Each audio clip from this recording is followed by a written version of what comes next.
us, and it restores to us the freedom to choose, the ability to be free, to make decisions. But this freedom has 4 components that we have to take into consideration. What freedom means to me as an individual, what freedom means to my fellow human being, what my freedom means to society, and what my freedom means to God. And the person was saying there's a delicate equilibrium that we have to hold in tension in terms of my freedom. So it's freedom from something, but it is freedom to, giving us the capacity to work towards a goal that is about ourselves. And it is, so being free is not an end in itself. It's freedom to do something with it. And so each day I wake up, there is a burden on me to use my freedom to serve and to love each other. You spoke about that. So there's just a strong sense in my own heart, in my own mind, that when Christ made that ultimate sacrifice and returned us to the place of freedom, because remember, we're created free, You always speak about what you call the inalienable rights of man that have been given separated from your persona. That have been given to us, and that was given to us. You're born with it. Yes, in Genesis 1 and verse 26 or 7, God says, "Hello, I have created you, and this is what I wanted." But those rights were given to us.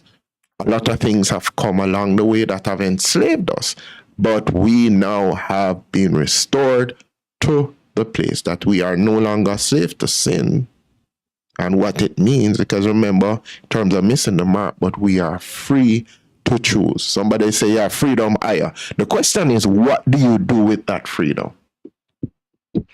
All right. What was your purpose? Yeah, it's this business of freedom. It is such a kind of like a seductive discussion, because it really does, it draws you in, because it leads to an understanding of self. It must in there. And I've always thought that we don't do nearly enough thinking as a people. Mm-hmm. We tend to act more than we think, and we rely more on instinct and just reacting to the environment, than we consciously sit back, look at things, and think our way forward. Mm-hmm. It's a criticism I've had, particularly of men who like to dismiss women as being emotional, meaning you think too much, you're in your head too much. Really? Yeah. Men like to say women are emotional, but men are action people. We do things. Or is it that you're reflecting before you take action? That's what women do. You're breaking the stereotype this morning. I celebrate it for you. I'm not I get really thinking. No. I'm saying I have often criticized the male gender, let me be clear, for the speed with which they will dismiss the process of a woman's process as being emotional, simply because they are impatient with thinking and are more excited about doing, taking action. And so that's one of the main difference between men and women. Women are emotional and men are creatures of action. And so I've often criticized the men amongst us for not thinking enough. What do you think about this? Don't think about it. What would you like to eat? Don't know. Give me something. I don't sound that way. It sounds familiar. Anything you give me. But it's true. Anything you give me to eat, I'll have it to eat. Because I'm not fussy that way. And that's what you say, we're not fussy that way. But then you might say, what does he give me when you get it? No, me can't do that, Baba. There are rooms in your house. But I'm just saying, we don't think nearly as much as we should. But whenever the subject of freedom enters the discussion, it is one that is worth every moment of thought that you can give to it. Because here you are, you offered a definition of freedom, and I immediately picked a quarrel with it. Not with you, with the definition. You said the removal of constraint. Like, who's removing it? The first question, who's removing it? Does my freedom depend on someone removing something? If it depends on me removing it, who put it there? Why am I constrained? Freedom, my preferred definition, is the ability to think and to act without restraint. Restraint or constraint? No, restraint. Okay. Without restraint. I picked that one because the ability is innate. It is, be it unto you according to your faith. Whatever you can drum up inside of yourself to make a move on your own, that is the starting point of your exercise or your enjoyment of those freedoms that are given to you along with your birth suit or your skin. But if somebody puts restraints on you, constraints. Yes. Does that interfere with your freedom? Yes, it does. No. Is that the question you're asking? Yeah, that's it. It doesn't interfere with the mine. children of Israel. It doesn't interfere with mine because freedom first begins in the mind. Mandela is famously quoted for saying to a prison guard who threatened to beat him, kill him, whatever. He says, yes, you can. And I am free to go willingly into that moment with you. Okay. The essence of freedom is what's within you that cries for it and that moves toward it, even if you are stopped. Because another man have greater weapon, more strength, whatever it might be. So the best experience of freedom is your pushing, regardless of what might impede your move forward. And so the greatest freedom, of course, is dying, choosing to die for what you believe in, like Christ died for us. So that's not so some people would say that would be a constraint, but no, when you're willing to die, that means you're free. Nobody of course you're free. Yeah. You're free. You're free. Now, the purpose of freedom, when I looked at why does God want man to be free, I just went into Exodus. Let my people go so they may worship me.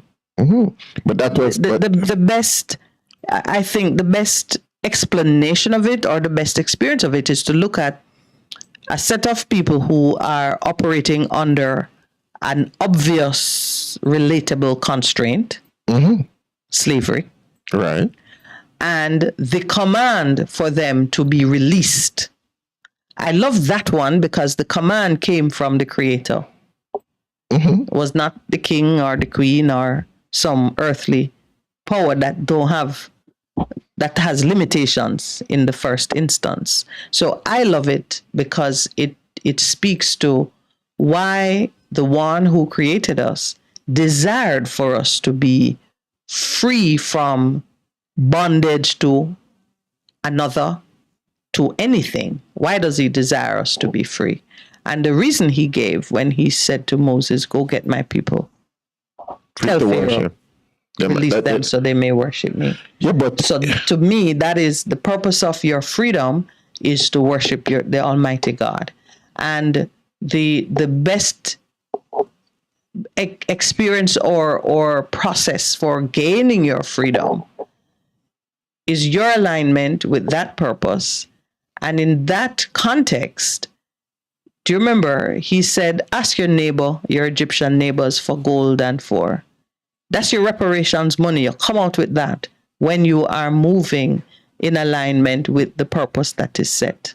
Of course, they went and squandered it on the golden calf, but that's beside the point. They left with their reparation money. They were free to do Of it. course. That's what, Yeah. the point I was making, that when you are free, you are free to make choices. Yep. You're Right. free to act and think without restraint. Right. Even your consciousness that, this freedom was bought by a man that set a condition. I am free to disregard the condition. That's true freedom. And some people might say, really? But I want to go back to something. Just that there's a consequence. Yeah, there's always a consequence. Yeah. So the choices you make. So we have been created with, from the beginning, freedom to choose. God says you can make a decision, knowledge of good and evil, tree of life. So that was something that we got. He put that in us, and he hasn't taken that away. Yeah. If we choose to enter back into bondage, which is what we did, we took a decision. We are going to embrace what? The lie. We're embracing the lie. There's two bondage referred to. There's the bondage to sin, Right. and there's the slave to righteousness. Right. So which one were you? Because we can choose either. That's what I think. But the choice is you can choose. You can choose whether it is, but you have the freedom. You have the innate ability to make the choice. To make that choice, which is what. So and freedom. to act in furtherance of that choice, regardless of what the obstacles look like. That for me is freedom. The man who is free is the man who is pushing in a direction that look unprofitable, unsafe.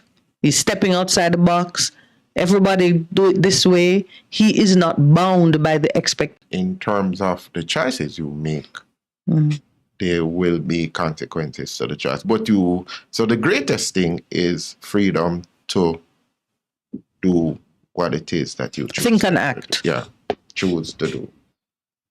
And so it's interesting that you mentioned the children of Israel, because I think their story actually speaks to the freedom that we're talking about in terms of being slave, going back to the beginning when God says, okay, this is how I've created you, free, and all of the journey to freedom that they were on, being free from external and internal, because that's true freedom, You think? Absolutely. Internal and external. Yeah. We think of freedom only by external restraint or constraint, right. But I think the greater thing is the constraint or restraints that we put in our mind, in our heart, that prevents us from really being free. That's why Marcus Garvey, Bob Marley, and Percival Palmer keep saying that. Keep saying emancipate yourself from mental slavery, because the process of freeing your mind from these restraints or constraints, some are imposed and some are assumed. You take them on. You say, oh, but I couldn't do that. So why? Well, no, I don't have enough money. I don't think I'm good enough, or whatever. People going to look at me strange. Those are constraints that you put on yourself. You assume some of these things. You might say, I couldn't do that because, boy, I don't have the personality for that. You impose these things on yourself now. You assume limitations to your abilities, which are not real. No one said you couldn't do this or you couldn't do that. Quite frankly, when you look at life from a certain perspective, it's a perspective I like to assume myself. When you look at life from a certain perspective, what you see are, you are assuming things about other people. Like you might say, I couldn't really ask that guy to go out with me because I don't think he would like my color. Or yes. Yes. I might be too fat. Or he might, I said, no, sir, that guy look like him only date lawyers. Or, you. Long hair. It's getting personal now. But you get my drift. Yes, right. We look at people and we make assumptions about them, and those assumptions become limitations on how we act, how we think, what we do. You could easily walk into a room and say, this is mine. I have this. Even if in reality the odds are way, way, way stacked against you. But those people who have achieved, who have been innovators, have been free, exercise their freedom in terms of their thoughts. Of course. That's why I complain about people not thinking enough. Because I know if you apply your mind to it creatively and wholeheartedly and just look at the problem without all of the restraints, constraints, limitations that you conjure up, you come with a different result. I know that. Yeah, but and that's been my experience 1,000 times. Every day of my life, I have an experience like that where I just take away the barriers and the limitations that are customary and just look at the thing by itself. Yeah. Every day that I prepare a meal, I do that. Are you serious? Of course. So she always conjuring up something in the kitchen. Ask Lowell. Okay. All right. Speak for me, my producer. But No, I'm telling you. Like even just yesterday, we had a piece of avocado. We had a pear. We kept forgetting it. We forgot it at breakfast, forgot it at lunchtime, forgot it at dinner, until when you cut the pear and the side of it start to get soft. No, not soft. No, it getting a skin. It start to grow back a skin. Did you know that it dries out? Oh, so you mean? Oh, yes. Yeah. That's what you're talking about. Yeah, that's before it. When it getting soft, that mean the skin melt. It's now getting spoiled. But just simple things like that. You have something, you determine you're going to use it. Before you know it, we had no limes. I couldn't make guacamole. The point I'm making is... So what did you make? Ask Lowell. He wants to know what I made with the leftover avocado. What you call it? Was it delicious? She made delicious. It was delicious. Lowell said, what did you put in it? The point I'm making is that if you stop thinking, someone might look at it and say, I need a bulla, because bulla and pear is still a hot item, isn't it? Yes, it is. Yes. Some might say, I don't have any limes to make guacamole. It was night. Couldn't make guac. There was no lime. Well, yours truly did something. The point I'm making is once you stop saying, I don't have this or I don't have that, or you unhook yourself from the traditional positions of what you know and how this is done and just set sail, man. And watch it happen. Watch it happen. That is the freedom. Freedom to just separate yourself from the things that everybody think should happen or whatever. And aren't there some that innovate? Yeah. Aren't there, don't you think, in terms of the exercise of this freedom that we're talking about, there is a tension that needs to be maintained, to be observed? Because if there's too much individualism, we become, what is it now, deaf to the concerns and we lose empathy. Yes, we lose empathy. I don't think so, and I believe it's one of those. If you take away, says all right, you take away people's freedom because you're thinking about the common good. The common good. That can become autocratic, isn't it? Yes. So there's a tension that we need to maintain between too much individualism and too much collectivism. Yeah. I understand. Becoming autocratic. I understand where you're going, but I think we are Because if comparing apples to oranges. I don't They're think two different species of things. Let me explain. big, Attention is necessary to maintain integrity. That tension, if you have a line and you want to, and you apply, you have a line depending on the purpose of the line. So let's use physics to explain tension. You're maintaining the form and shape of a thing by the level of pressure that is internal and external on the borders. So if it sags, if it loses tension, it sags and it's no good unless you're looking for a skipping rope. If you put too much pressure, it snaps. It's no good because you want to maintain its integrity. When it comes to freedom and understanding freedoms, tension is not, I think, a relevant consideration, because freedoms begin with the individual.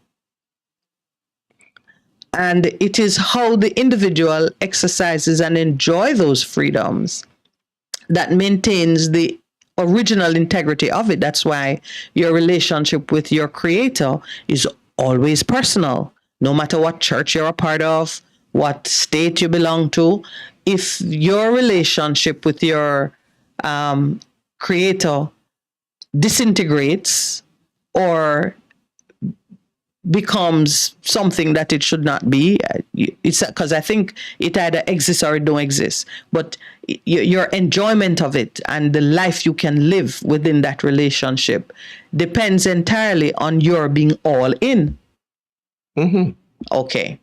If you are all in, and every one of us fully invested in living righteously as per the will of God, then you have the perfect state, which is what he will bring into pass at the time of his choosing. This freedom that we're talking about, the ultimate expression of freedom, is the meeting that desire, that demand to worship. So that's the perfect state. And it's not a question of tension, because you're all in. Tension is when you're maintaining, as you say, you're maintaining a balance between the externalities and the internal forces. So that's why for me, it's discussing two different things. What you're talking about now in terms of social order, is there some balance to be met between allowing individuals to fully enjoy their freedom whilst living in a collective state where others are enjoying their freedom in a contentious, contrary way? Let's take the break.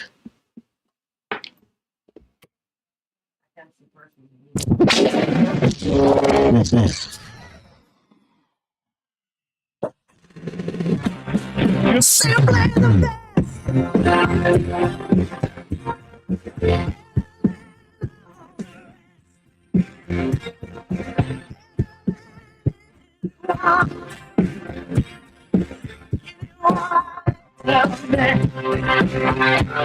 You see a plan of death. Best FM 100 on your dial. Keep listening. Talking about transportation, transporting the past, the present, and the future generation. Whether taxi, private vehicle, or bike, your two bicycle wheel, them are a hike. Listen up, we go put a young or your old. Up on the bus, cause we are on the road. The National Works Agency, NWA, has been working to resolve road-related challenges faced by residents, even as it continues to monitor works on sections of the Southern Coastal Highway Improvement Project. The project is the largest integrated infrastructure program of works to be undertaken by the country and includes upgrades to water distribution, telecommunications, and sewerage systems, as well as roadworks. Communication and Customer Services Manager at the NWA, Stephen Shaw, says that by August 8, at least 2 lanes along the Harborview to Yallahs leg of the highway will be opened to the public. However, the lanes will not be paved until later this month. The focus really is on us getting to having at least 2 of the 4 lanes available to the motoring public from Harborview all the way to Yallas. And so the challenges that persons would have been speaking to and experiencing for some time, we want to ensure that those challenges are behind us come the end of this month. Additionally, the NWA has instructed the contractors on the highway project to all the roadways where work is being conducted to ease the dust nuisance. Mr. Shaw explains that part of the expectations and deliverables for the contractors is wetting of the roads. We know that we have been experiencing significant dry periods in almost all the parishes across Jamaica. And so that particular fact would have lended itself to some of the dust issues that we would have seen. We have sought to cauterize that particular issue. And so we have insisted or directed that the contractors oil sections of roads, especially where the traffic is heavy, to try and reduce the incidence of fugitive dust. But ultimately, what we push for is to try and get the asphalt concrete works done as quickly as possible. In the meantime, by month end, the Jamaica Public Service Company, JPS, will be a step closer to providing lighting along the highway. Communication and Customer Services Manager at the NWA, Stephen Shaw, says the Light and Power Company will be getting a shipment of poles sometime this month. The JPS Co is responsible for the lighting. They have advised that they are going to be getting a shipment of the poles sometime this month. The contractor is expected to have the bases for the poles to be erected. And so when you drive along the road, you will see some gaps in the Jersey barrier. And those gaps, those spaces, are really where the poles are going to be erected. So they are not left there for persons to be sauntering across the new 4-lane roads. No, that's not the idea. It is for the poles that are to come. And the head of the works agency, E.G. Hunter, has met with the major contractor China Harbour Engineering Company, CHEC, to register the agency's displeasure with certain aspects of the project. According to Mr. Shaw, CHEC has moved to address several of the issues noted. We really threw everything at them to say, look, we're dissatisfied with certain things. We need for you to move on to treating with some of these issues that have been raised legitimately. And so they have given a commitment at their level. Then we move to the level of the subcontractors who work for China Harbour. China Harbour has sought to treat with some of the many issues to the extent that they have separated themselves from 2 of the subcontractors, and they have placed another or 2 others on notice that should they not see certain things, then certain actions will follow. Communication and Customer Services Manager at the NWA, Stephen Shaw. That's where we're going to let you off at Do Road this week. I'm Cheryl Johnson Hamilton. And until next time, you could ride, bike, drive, taxi, bus, or truck. Stay safe while you do road.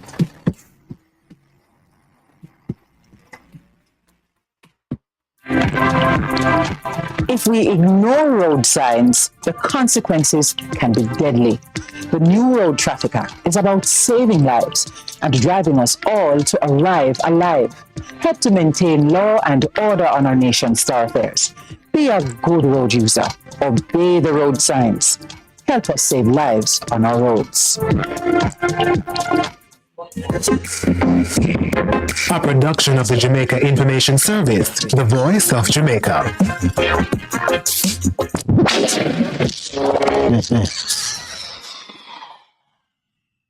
Our world is changing rapidly, and our most valuable resource will be our teachers. They are the key to preparing us for the future. The government of Jamaica is investing in education teachers through scholarships in the field of STEM studies, science, technology, engineering, and mathematics. Apply for a STEM scholarship for the opportunity to get qualified to pursue a rewarding career as a STEM teacher. Find out more at www.mof.gov.jm/scholarships. Sign up for a STEM scholarship today. Conditions apply. Veteran Printers for all your printing needs. We specialize in calendars, flyers, brochures, and more. Call us today at 968-7506. That's 968-7506. Or visit us at 4 East Bloomsbury Road, off Haggard Park Road. Veteran Printers, your best choice in printing. for a better choice in all your electrical supplies. A, authorized 3M dealer and better brand names. B, better service including free island-wide delivery. C, all major credit and debit cards accepted. It's ABC Electrical Sales. Shop number 8, Hagley Park Plaza, Kingston 10. Open Monday to Friday, 8 a.m. to 5 p.m. Saturday, 8 a.m. to 4 p.m. We make your electrical jobs as easy as ABC. Call 754-382-528 or fax 754-3659. ABC Electrical Sales for a better choice. Get inspired when you tune into Vent, brought to you by Via Express Couriers. This and every Wednesday at 5 p.m. on Best 100 FM. Hear from some of Jamaica's top entrepreneurs. Get updates on deals and upcoming events, tips for business, and pure vibes. Vent, a safe space for discussion. Make a chat, no man. Greetings. I go by the name of Miss Waste. Catch me on Best 100. I will be discovering the greatness of Jamaica and Jamaicans through people, places, and things, home and abroad. Playing you some good music, along with interviewing artists, soundmen, producers, and Jamaicans making a difference all over the world. So catch me between the hours of 10 a.m. till 2 p.m. Monday to Thursday on Best 100 FM. While stepping from across the street, smiling happy with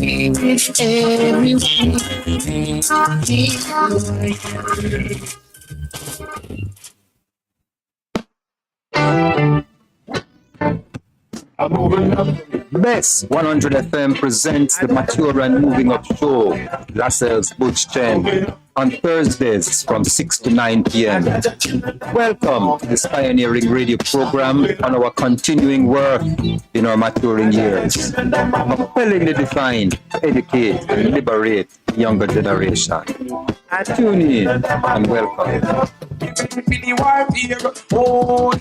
Ready for the and the world, you want us back? We are back.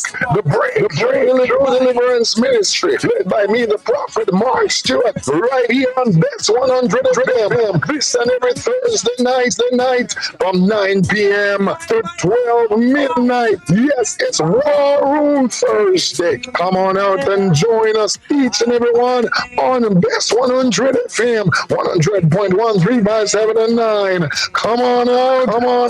I need the Prophet, Reverend Mark Stewart, and of course, the boss shot, Apostle Marshall. Come for your healing, breakthrough, deliverance, the prayer, the miracle, the word, the testimony, and so much more. Yes, my friends, Best 100 FM, Best 100 FM, War Room Thursday, 9 p.m. to 12 midnight. Join us. We are going to live.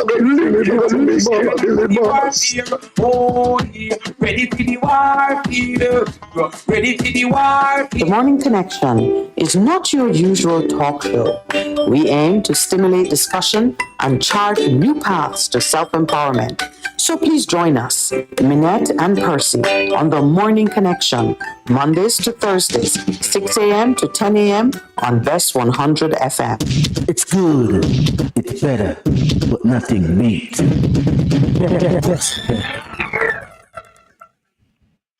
Good morning and welcome back.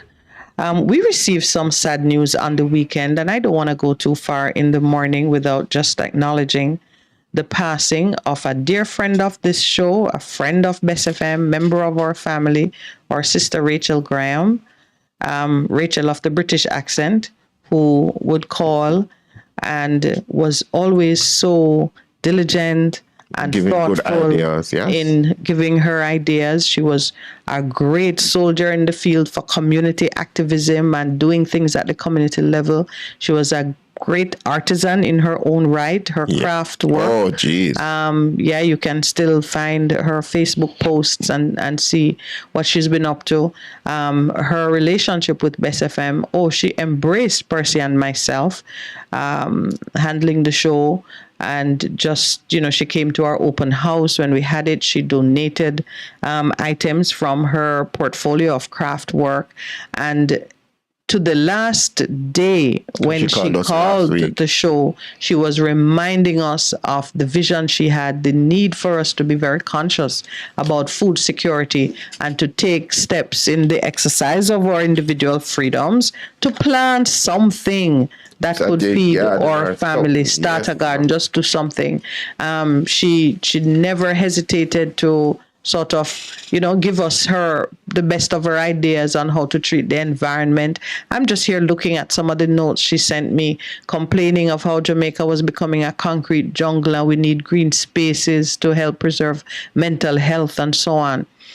So I heard through another friend of the show, Miss Mary. Good morning to you, Mary. Thank you so much for sharing with us the information concerning Rachel Graham. I always say that when a friend dies, there goes the person who would tell you of a material change in their life circumstances. So sometimes friends die and you don't know because there's no one to tell of it.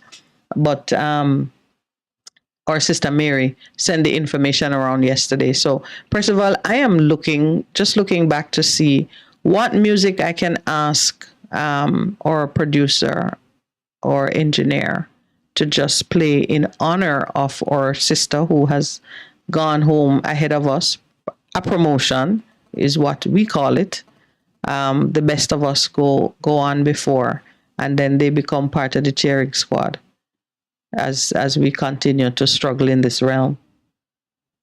So, first of all, I will allow you to say your few words. I really do. Have to be few. Yeah, I really do. To honor Miss Rachel. I really do appreciate Miss Rachel. She was a wonderful person, a thoughtful person, a person who loved Jamaica, even though I'm trying to remember if she was born here or she was of Jamaican heritage, like in terms of her parents were born here and then she was born overseas. But she used what she learned overseas growing up and so on to bring it back here to say, we can do this, we can do this. So, oh, my dear sister. And of course, I had a double whammy.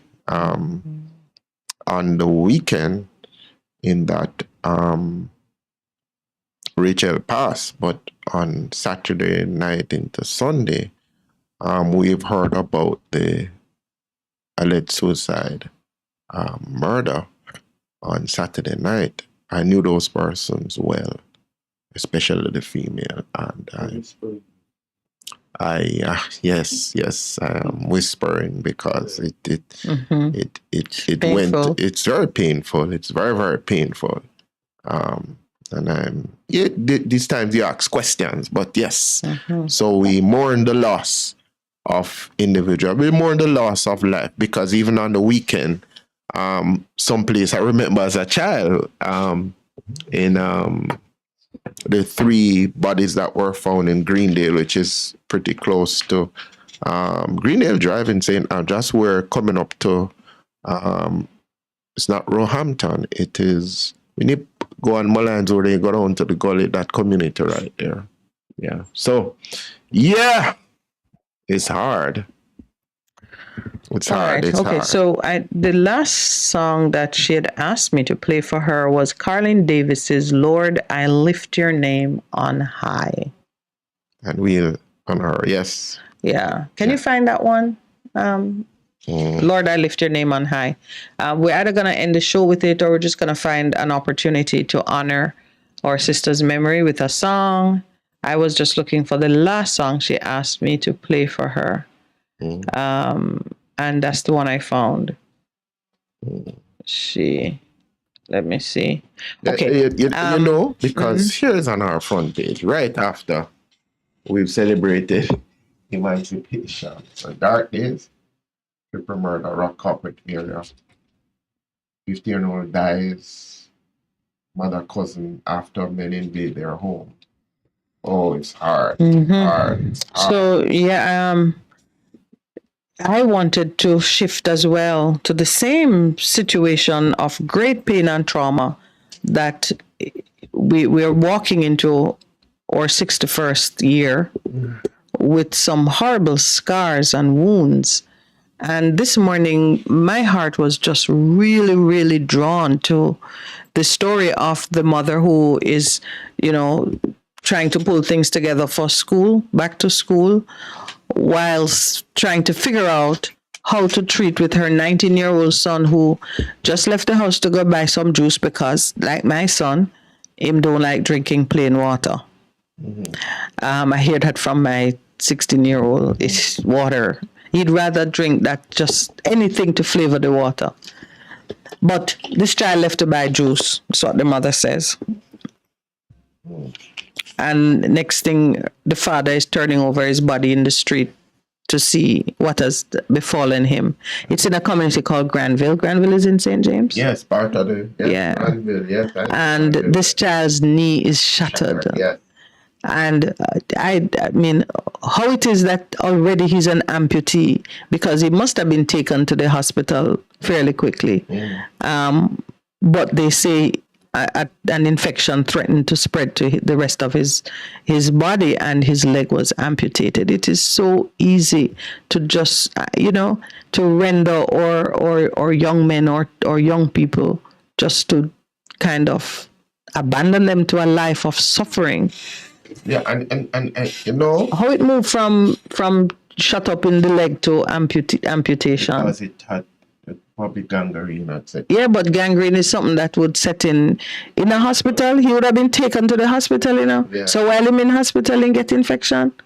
That is possible, It just, no, I'm not saying, my incredulity is not because it happened. It obviously did. But in a sterile condition in a hospital, I know it begs the question. So this is our life. This is our life. And I'm not liking it at all. And this morning I said, okay, we're crying out to God. This now is not one miracle. This now is some full scale. We need a full-on demonstration of might and power by our Heavenly Father, because Jamaica needs hope of a different sort. There is for the independence speech or message, the leader of opposition is castigating the government for being slow in bringing to pass a piece of legislation. Like, what, we're going to take the bill and beat people with it? The legislation about this Enhanced Security Act that the Governor General, the Prime Minister, the Minister of National Security, as they were marching their way through the violation of people's fundamental rights and freedoms, with the recurring states of emergency. When they went to the court, they lost. In those days, when that was the savior of mankind, the state of emergency, they kept talking about this legislation that was being built up to be put before the House, which would be the answer to runaway crime. That is what the government has put on the table. Yes, this enhanced, but I have a suspicion that this Enhanced Security Measures Act is really just state of emergency on steroids. And the court having pronounced, I think each time they see clearly that you cannot render us into a police state because we're having challenges doing the hard work that would tame the monster of crime and violence.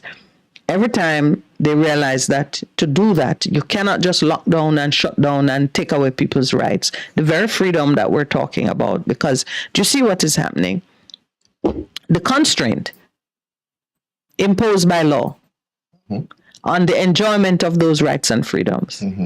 Those who are truly motivated and understand freedom are moving and acting without constraint.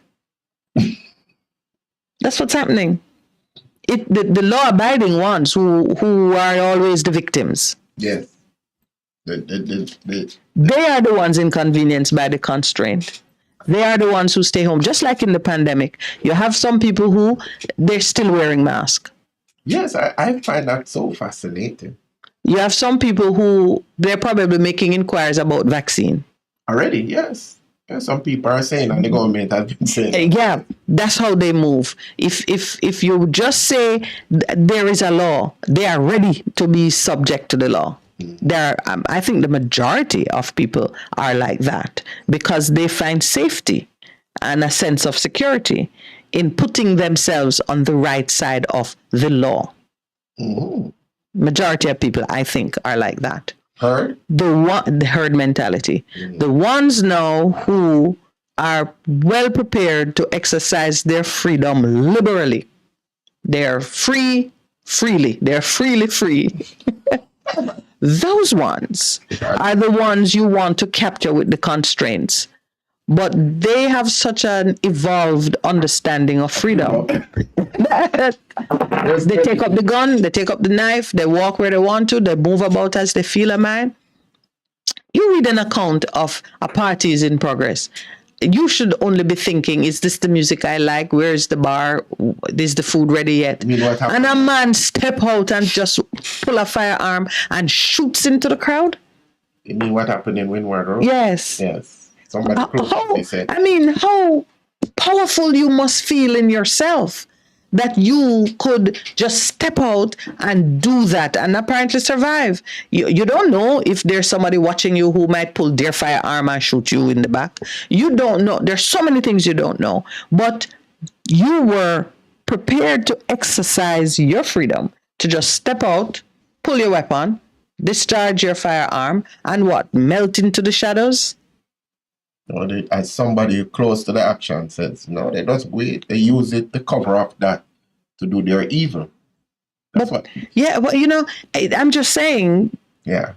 That's where we are. You think any enhanced security measure gonna stop that individual? It comes back to those who understand freedom and what it means now to begin to put constraints on those people. I am calling for thinking. Jamaicans. No, and nothing in what I'm saying denies the necessity for law and order and security, because of the very freedom we talk about to worship God. One of the obligations that he puts on us, he says, if you love me, you will love your neighbor. So while I am seeking him with all my heart, I am learning that in order for me to attract his attention or to be in good standing with him, I need to love that joker who lives beside me, who is quite unworthy. But all right, the God I love, say love him. Love conquers. So I got to figure it out. Yeah, but it is what it is. And as you have said, change of heart, because freedom is in your heart. I said, definitely in mine. So we have to now begin to understand that we can change, we can do different. But I'm still in mourning, not only because of Rachel and my friend, but what I see unfolding across this nation. And I'm reflecting on the fact that guns and how guns are freely available, purchased and given out at appropriate times. Because when you give a gun to somebody, under whatever circumstance, it's not legal, it's illegal, because you have an end in mind. You don't know where that will end up, where it will go on. That is what is now, I think, catching up with us in a big way in terms of what we have done to ourselves. So you are saying that the Enhanced Security Measures Act. That's not going to change it. It isn't going to change it. We know that. And I have a feeling that they know it too, because in all the mad rush to close the legislative year or calendar with the most important, they did not rush it the way they did their DPP genuflection.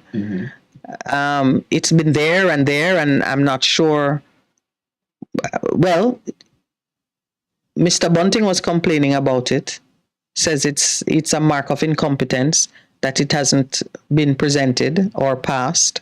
How long it's been there now? From 2019, the Governor General spoke about it. And what little we have been reading about it, there are some things that have come out about it, which mean I can understand why it is still cooking. It's in the pot because I don't know if you remember, Minister of National Security had famously said they want to introduce measures where you can hold people and then find the evidence. Yeah. Yes. So it have innovative approaches like that embedded in it. It seems like it would definitely give the full court, the constitutional court, some easy work because they've already been making decisions on matters, tangential to the big issue. So we already know that to hold people until you find evidence is a no-no. And that was something that I remember very strong about it. Yeah. But even as we've celebrated independence and emancipation, we celebrate with our Sunshine Girls. They got the bronze medal. We continue to celebrate with the Reggae Girls, even though they were knocked out today by Colombia in a very close match. They have done well. We celebrate with our under-19 cricketers as young men. They won the 50 overs on the 3-day tournament. We celebrate with our national women volleyballers. So there's a lot of sparks, bright sparks that have been good, and we look forward with anticipation come the 19th of August in Budapest, Hungary, with what is about to happen in terms of the World Athletics Championship. So it really is that you have all of these things happening that are good, but then you have these things and it looks like it's going this way in terms of the scales. And so we have to find a way. We must find a way. And when we are in a state like it looks like we're overwhelmed, we look up. King Joseph had looked up. Yeah, Lord, we overwhelmed. We look up because he responds to us. And I think there's enough of us here in this country who recognize the fact that we are so overwhelmed that we are calling out and saying, Father, help. 7:30, we take the break, and as we remember Rachel, there's a song she requested. I don't know if we'll come back with it. That's what we can. Yes, I think come that back would with be. it. Yeah. We'll return with that song. Yeah.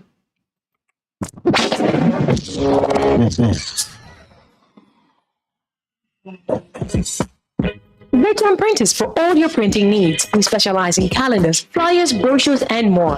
Call us today at 968-7506. That's 968-7506. Or visit us at 4 East Bloomsbury Road, off Haggard Park Road. Veteran Printers, your best choice in printing. For a better choice in all your electrical supplies, A, authorized 3M dealer and better brand names. B, better service including free island-wide delivery. C, all major credit and debit cards accepted. It's ABC Electrical Sales. Shop number 8, Hagley Park Plaza, Kingston 10. Open Monday to Friday, 8 a.m. to 5 p.m., Saturday, 8 a.m. to 4 p.m. We make your electrical jobs as easy as ABC. Call 754-3825-8 or fax 754-3659. ABC Electrical Sales, for a better choice. Make money now with the local City and Guilds and ABE endorsed certificates and Distinction College. Start new online and face-to-face classes very soon in our Make Money Now career courses and get qualified jobs worldwide or start your own business in practical pediatric, geriatric, and psychiatric nursing, phlebotomy and pharmacy technician, early childhood education, child care, cashiering, call center, event planning, receptionist, customer service, housekeeping, waitering, food preparation, bartending, cake baking, plumbing, motor vehicle, electrical installation, air conditioning, makeup, hairdressing, nail technician, and cosmetology. No subjects required, no age limit. Register this week and get City and Guilds Math and English classes for free. Call us at 3564167.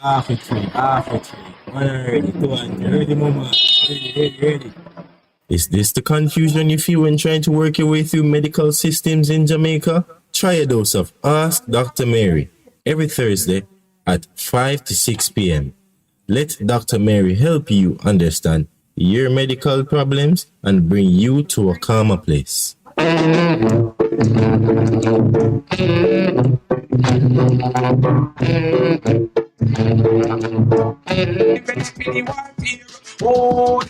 Ready for the war. And the world, you want us back? We are back.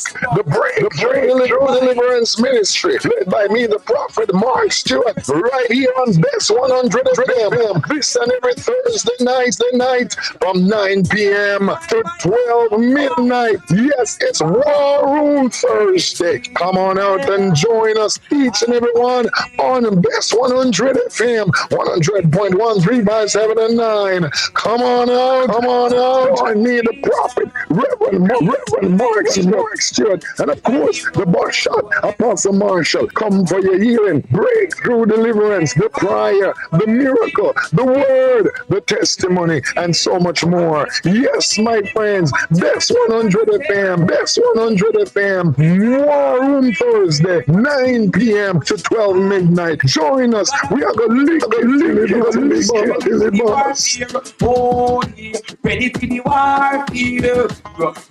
war here.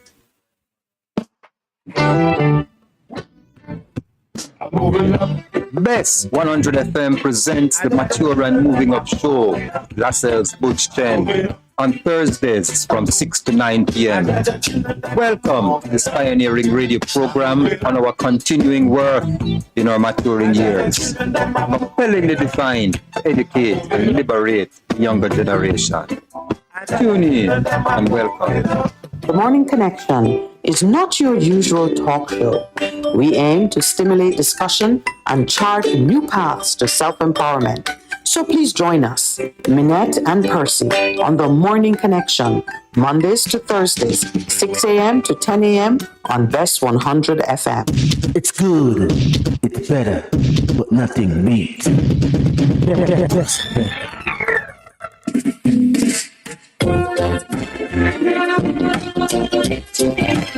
Father God, I just want to thank you for this chain link of love. Brother JT, testify. Lord, I lift the name on high. Lord, I love to sing your praises. Yeah. I'm so glad you're in my life. And I'm so glad you came to save us. You came from heaven to earth to show the way from the earth to the cross. From the cross to the grave, from the grave to the sky. Lord, I lift your name on high. Oh, Lord, came from heaven to earth to show the way. My dad today, from the cross to the grave, to the sky. Lord, I lift your name on high. My Lord, I lift your name on high. And how I love to sing your praises. And I'm so glad you're in my life. Oh, so glad you came to save us. You came from heaven to show the earth.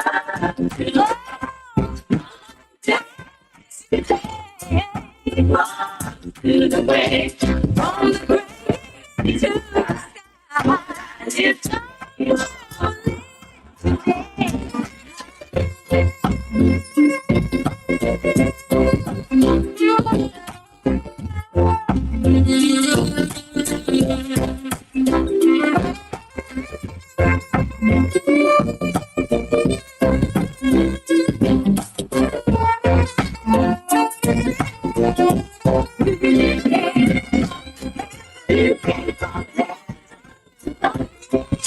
so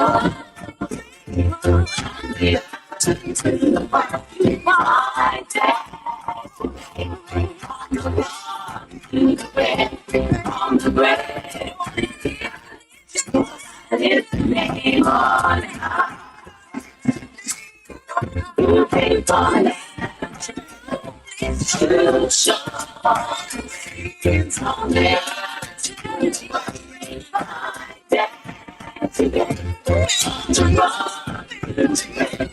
on the way.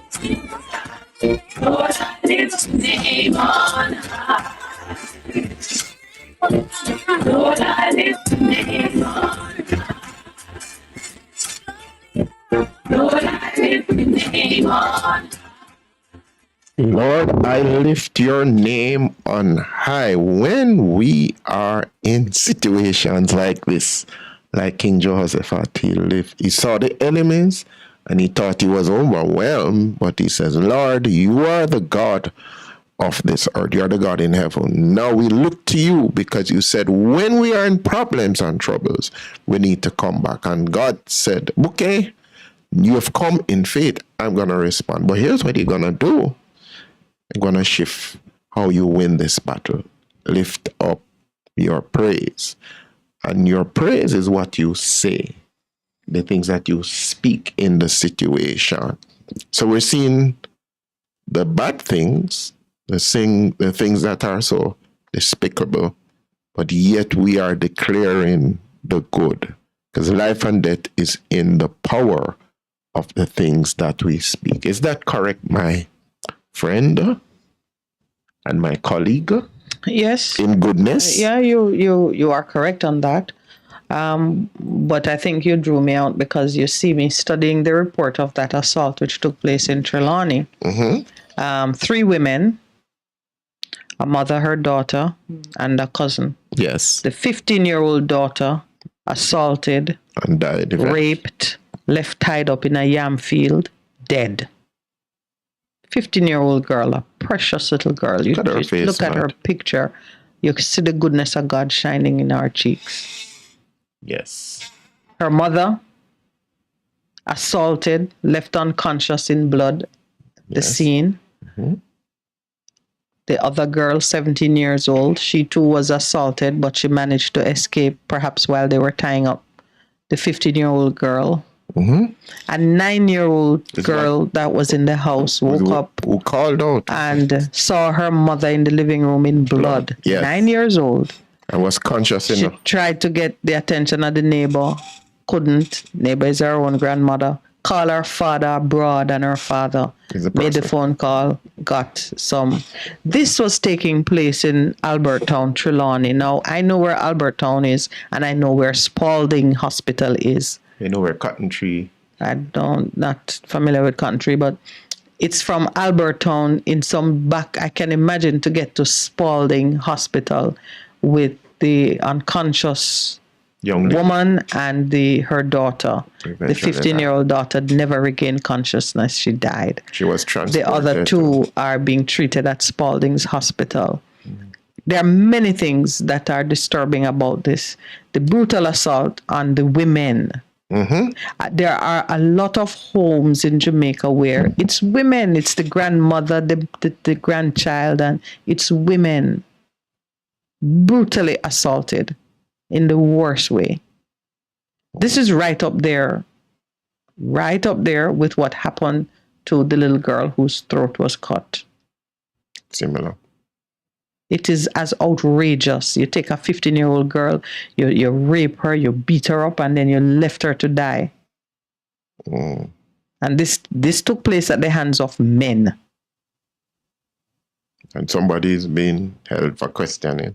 Yes, but the grandmother says the person they've held is the man who was beside her in bed, who answered the phone, and together they called the police. So it just, if she's right in what she says, and I mean that's just too simple to disprove, then taking that person in custody maybe it's to smoke out somebody else, because there was on the news when it was reported, someone was saying that it has to do with some family feud and bad blood. Oh. So, but that aside, there is looking at motivation is trying to solve the crime. Our concern at the moment is that it happened at all. Should never have happened. It should never have happened.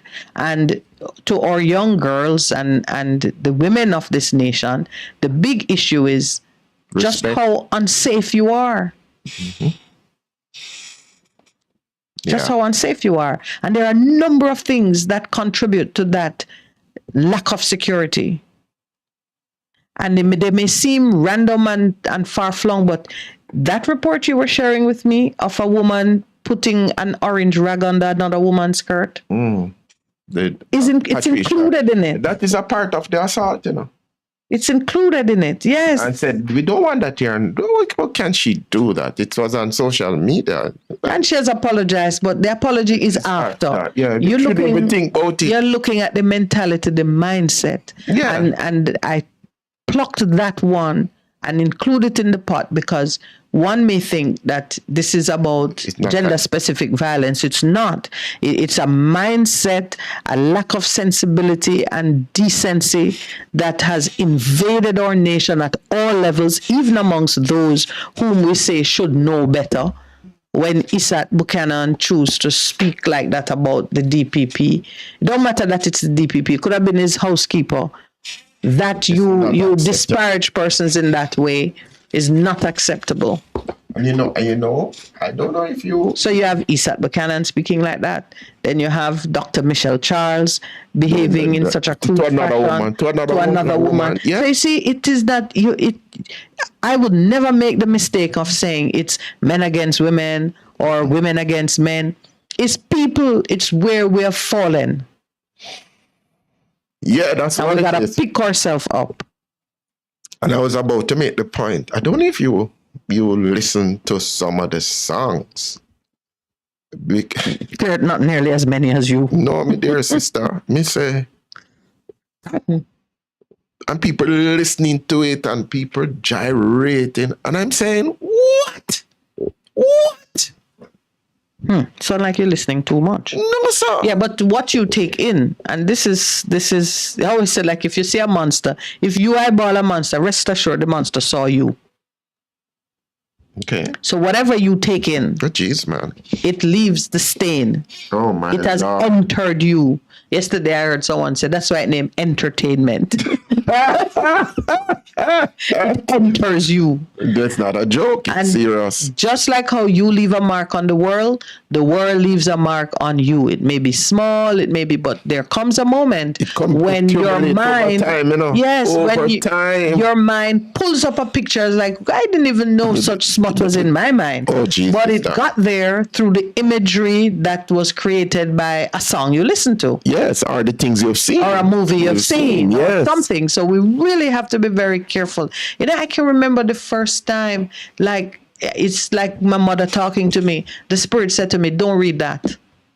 There are things I don't read. Okay. There are things I don't listen to. If you don't know how to safeguard your mind from certain influences, you fall prey to them. Now, there are some of us who are set to look at, consume all kinds of things for the purpose of teaching about them, of talking about them, of changing them. So there are some things when I look at it, my first thought is, okay, what am I gonna burn up, cross out, so I make a great editor? If you write anything, I'm a good person to look at it because I am in no way constrained by the originality of your thought process or by your genius. I am yet to receive a single thing written by somebody else which I couldn't correct or say, this makes no sense or that. No. I think I'm one of those persons set to be an editor. Oh, I'm just but putting it that way. But because when if you give me something, my only concern is what's the purpose of it? What are you trying to say? What do you need to say? That's all. No matter who wrote it. If it's the Prime Minister write it, it get the same treatment as if it's my housekeeper write it or a child write it. What doesn't is it matter. You're trying to say to me? What is Yes. When I read books, I pull apart your opinion just the same way. It doesn't matter. There's no sacred text. And believe me, when I read the Bible the same way. The same way. I question it, I poke holes in it, I interrogate it soundly. And then you say, whoa, how did they come up with that? Well, out of it, you begin to learn about the sovereignty of God. Oh, jeez. That's why it's divinely inspired, according to... Yeah, when you think about it, when you read some of the things, they may say, man couldn't write that in there, because if man did write that, that don't look good. That don't look good at all. That not furthering the cause. And now you begin to understand why it says that the scripture is given. It's God breathed. Yes. Man going, wow. Inspired. It's divinely inspired. But you have to know how to read. Yes. So when you approach it, you can get from it what it is. Yes. And I know the things which when I read it, I said, the Lord is showing me a pattern. It doesn't matter. The thing itself does not matter. He's showing me that in this situation, I can do that. And I can overcome. I wanted to touch in terms of, as we're talking about what is out there in the public domain, in terms of what's been said, what's been done. Former Prime Minister P.J. Patterson was commenting on where we have gotten to in terms of what's being said. Remember, he was a person who came up with the values and attitude. Everybody spoke on it. I said, you can't do that. You don't have no basis for saying it. But I guess he had the vision to understand that if we continued on the path we're on, we're losing the soul of our nation. And he says this. He's broken his silence. Oh, has he? I mean, he's a chatterbox these days. Yes, he's broken his silence. His utterances from some in the political sphere and positions of authority belittle us as a nation and undermine respect for all. Public respect is rapidly descending to an all-time low. The language used routinely is distasteful, disgraceful, and comments are derogatory. The tone of their delivery is devoid of respect. Instead of mutual respect, a small but vociferous number of our public speakers are consistently mean-spirited and vulgar. This appalling deterioration cannot be allowed to continue without our clear denunciation. As one people out of many, we dare not remain silent.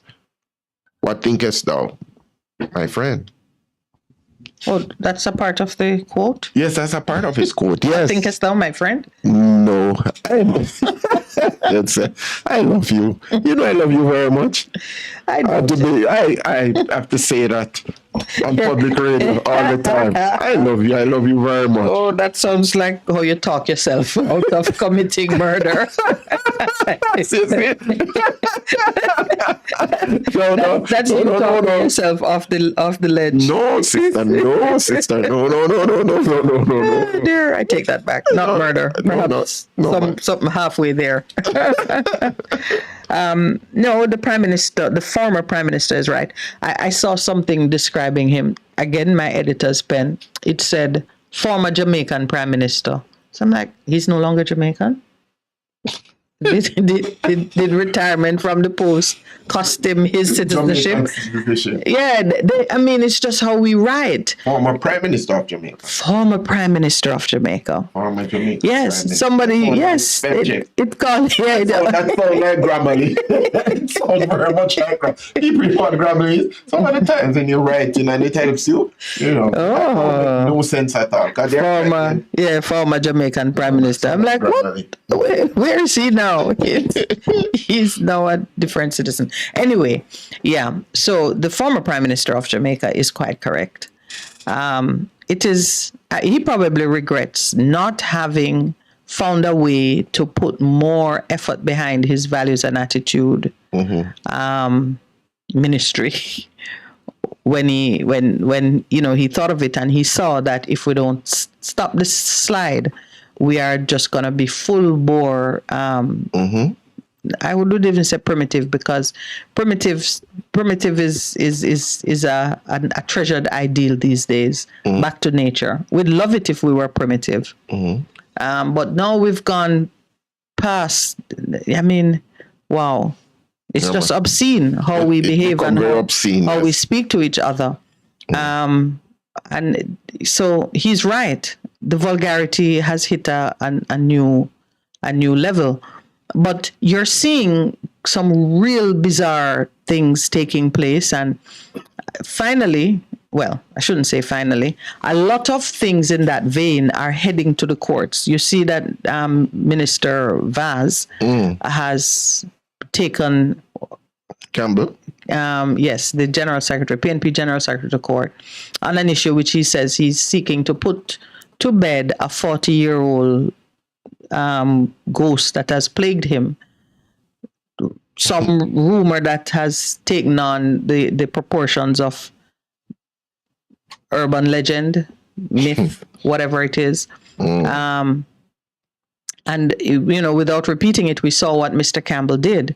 He very skillfully worked into his political utterances a hint, a suggestion at something. I applaud Mr. Vaz for saying, being open about it and wanting to challenge it. It will be interesting to see how he challenges it. But you see, that freedom we talk about, this is a choice he has made, that this thing which is whispered and was recently shouted is something that you need to confront it head on. Perhaps had he done so 40 years ago, that ghost would have been laid to rest. But there's an aspect of freedom where you must have the boldness to pursue an open discourse on something which can go either way. We have a habit of interpreting our freedoms very narrowly. We only want to pursue the things that we feel sure we can win. But there is so much that you learn out of failure and loss and tragedy and trauma if you're open to it. Jamaica, we've been sort of hiding. We've been hiding from the reality of who we are and our own behavior. Just like in relation to the mixed gender or the diplomatic snafu that everybody is denying actually happened.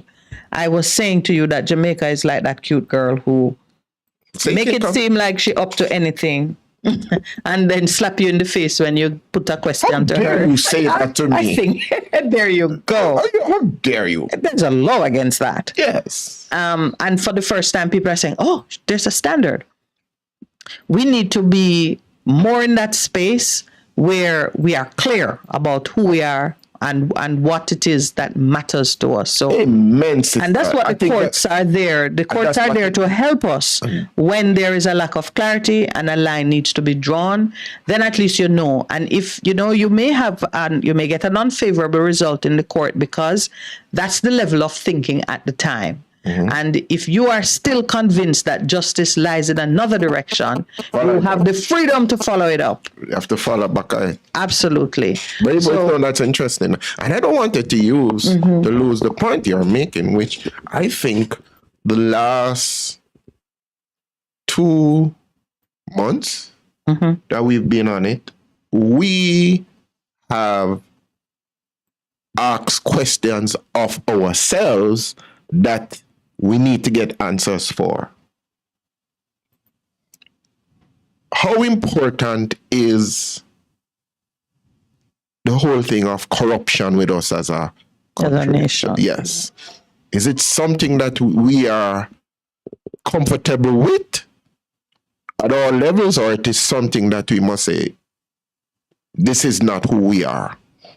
And the questions that have been asked on either side by the Integrity Commission and how they have responded is one thing we need to be clear about. Another question that I think that has been asked is in regards to our justice system. But even greater about the covenant that we have, this constitution. Does it continue to be useful to us as a country as we celebrate 61 years of being independent? Or is it that we have to go back to the drawing board and beyond what we're doing in terms of this whole constitutional reform process to really now say, you've done well, but now, right at this point in time as a country, we need to be clear as to what it is, what are the values, what is it that this covenant must mean to every single Jamaican, and they understand what it really means. And of course, in terms of the values and how we treat with our women, some things we accept behind closed doors, and when it come out, is that what we really are? We say no, we're not in that. And even how we treat our women and the thing we say about our women and how women treat with women and the things that we use as curse words. Yes. Like what you must go and do to your mother.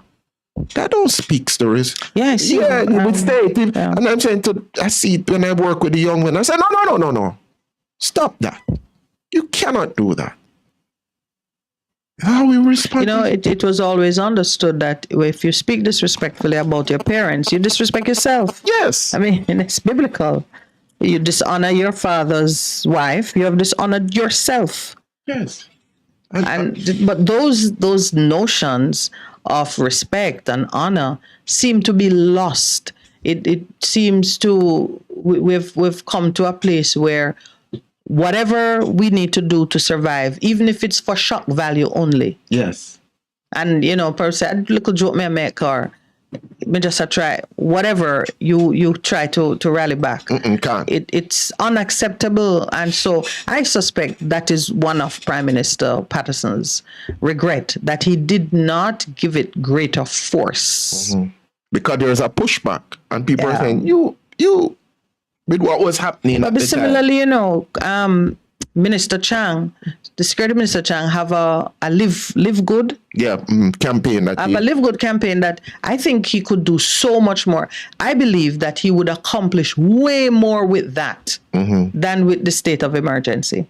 Push it, yeah, it's true. It's a public thing. At the community level, but you see, we're back to why we are crying for God and we're not seeing nearly enough of him.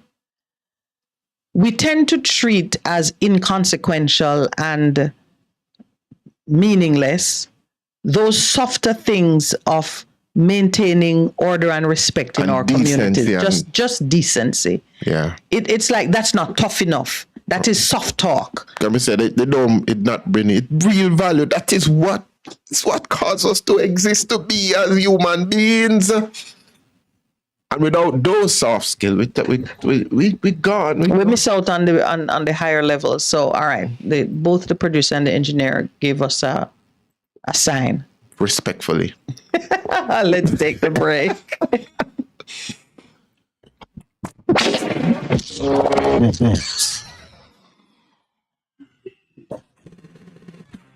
You simply the best.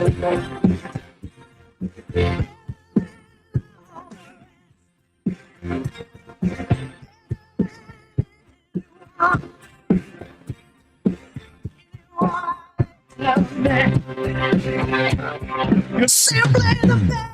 Best FM 100 on your dial. Keep listening. Hello, I'm Emily Thomas with the BBC News. China has recorded sharp falls in both imports and exports as the economy struggles to recover from the COVID pandemic. Exports for July were 14.5% down on the year before. The BBC's Nick Marsh explains. These figures for trade are actually even worse than economists had anticipated. In terms of exports, it's the weakest data since back in February 2020, when China, of course, was right in the thick of the pandemic. Why is this data so bad? Well, it's mainly to do with China's customers abroad. They're really struggling with high inflation, high interest rates, so they're spending less money on Chinese goods. But there's also more to contend with. If you look at the spending within China, that's also looking not very encouraging at the moment. A UN body says Myanmar's military are committing more frequent and more brazen war crimes, including mass executions and indiscriminate bombing of civilians. The independent mechanism for Myanmar was set up by the UN Human Rights Council in 2018. Imogen Folks reports from Geneva. In their annual report, the UN investigators say their evidence shows a dramatic increase in war crimes and crimes against humanity in Myanmar, with widespread attacks against civilians, burning of entire villages, intentional bombing of civilian homes, and mass execution of civilians and detained fighters. The report dismisses claims by Myanmar's military that only armed opposition groups are targeted. The European Union's climate observatory, Copernicus, has confirmed that July was the hottest month ever recorded on Earth. The average temperature was 16.6 degrees Celsius, a third of a degree higher than the previous record set 4 years ago. Matt McGrath reports. Using measurements from satellites, ships, aircraft and weather stations, this new data from Copernicus confirms what most climate scientists had already estimated, that July was the warmest month on record by a significant margin. Many parts of the world suffered heat waves, leading to fires which forced mass evacuations of tourists in Greece. Parts of China and the US also experienced extreme heat, while the world's oceans were worryingly warm. Sea ice levels in Antarctica were the lowest since records began. Britain has announced what it has called the biggest ever action on third country military suppliers to Russia. Among those targeted by new sanctions are 2 Turkish businesses who allegedly exported microelectronics to Russia. A Dubai-based company is accused of supplying drones and drone equipment to Russia, whilst a Slovak citizen is sanctioned for involvement in an attempted arms deal between North Korea and Russia. You're listening to the latest world news from the BBC, with me, Emily Thomas. The US Secretary of State Antony Blinken has warned of the dangers of the Russian mercenary group taking advantage of the military coup in Niger. Speaking to the BBC, he said wherever Wagner had gone, it left death, destruction and exploitation in its wake. The group is active in neighbouring countries. Its leader, Yevgeny Prigozhin, countered Mr. Blinken's assertions. I'm proud of the guys from Wagner. Just by thinking of them, ISIS and Al-Qaeda become obedient little boys. We are always on the side of goodness, justice, and on the side of those who fight for sovereignty and for the rights of their people. Call us anytime. Israel's finance minister Bezalel Smotrich has frozen funding for Arab towns and Palestinian education in a move that sparked accusations of racism. Mr. Smotrich, who's the head of a pro-settler party, said that some of the money set aside for Israeli Arab local councils could end up in the hands of what he called criminals and terrorists. The opposition leader Yair Lapid accused Mr. Smotrich of abusing Arab citizens simply because they are Arab. India's parliament has begun debating a no-confidence motion in Prime Minister Narendra Modi's government over its handling of the crisis in Manipur state. The opposition Congress party legislator Gaurav Gogoi said the aim was to break what he called Mr. Modi's silence on the ethnic clashes there, in which more than 150 people have been killed and tens of thousands displaced. Mr. Modi is expected to reply to the debate on Thursday. UEFA have postponed a Champions League match in Athens after a Greek football fan was fatally stabbed during a brawl last night. The 22-year-old man was taken to an Athens hospital where he died. At least 8 people were injured in the fight. AEK Athens was supposed to be playing Dinamo Zagreb of Croatia. That was the world news from the BBC.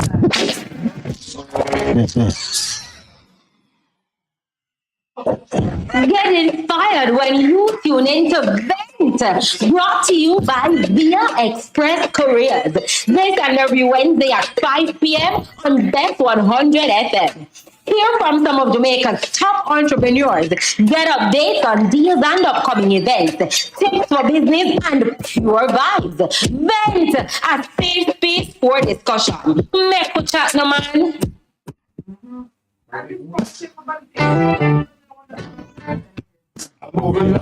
Best 100 FM presents the mature and moving up show, Lascelles Butch Chen. on Thursdays from 6 to 9 p.m. Welcome to this pioneering radio program on our continuing work in our maturing years, compellingly defined to educate and liberate the younger generation. Tune in and welcome. Greetings. I go by the name of Miss Waste. Catch me on Best 100. I will be discovering the greatness of Jamaica and Jamaicans through people, places, and things, home and abroad. Playing you some good music, along with interviewing artists, soundmen, producers, and Jamaicans making a difference all over the world. So catch me between the hours of 10 a.m. till 2 p.m. Monday to Thursday on Best 100 FM. One love. Stepping from across the street, smiling happily with everyone. Ready for the war, Peter. Oh, yeah. Ready for the war. Yes, and the world, you want us back? We are back. The Deliverance Ministry, led by me, the prophet Mark Stewart, right here on Best 100 FM. This and every Thursday night from 9 p.m. to 12 midnight. Yes, it's War Room Thursday. Come on out and join us, each and every one, on Best 100 FM, 100.1, 3, 5, 7, and 9. Come on out. Join me, the prophet, Reverend Mark Stewart, and of course, the boss shot, Apostle Marshall. Come for your healing, breakthrough, deliverance, the prayer, the miracle, the word, the testimony, and so much more. Yes, my friends, Best 100 FM, Best 100 FM, War Room Thursday, 9 p.m. to 12 midnight. Join us. We are going to live. Oh, yeah. Ready for the war, Peter. Ready for the war, Peter.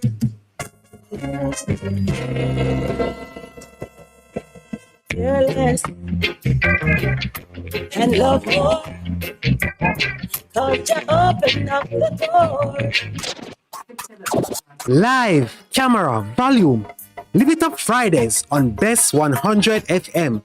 10 a.m. to 2 p.m. with I, Ibi Lion, each and every Friday, giving you the better vibes heard everywhere.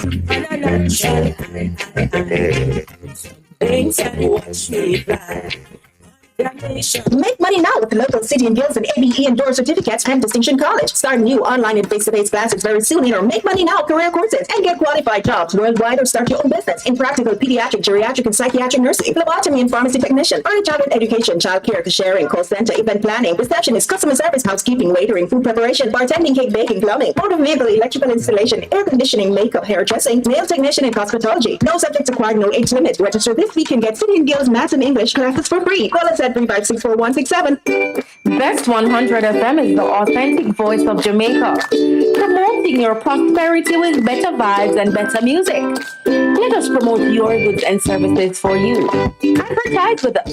For more information, call our office at 876-276-8935. That's 276-8935. The Morning Connection is not your usual talk show.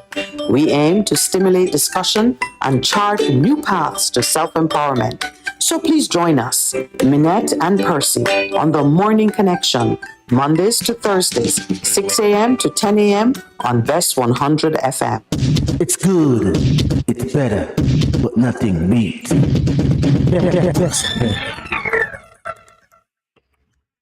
Welcome back. So, life is touching all of us, meaning the tragedies of life are not far removed from any of us. And I just want to say now that if you are in a situation of hardship, whether it is emotional, economic, whatever it might be, such that you are constantly thinking about taking your life, harming yourself, harming your family, whatever it might be, please reach out. I know sometimes it is so deep, you're so deep in your thoughts that you can't think of anyone that you can call. Sometimes a complete stranger is exactly who you need. Just blurt it out and let's start being brothers and sisters to each other so that we can help.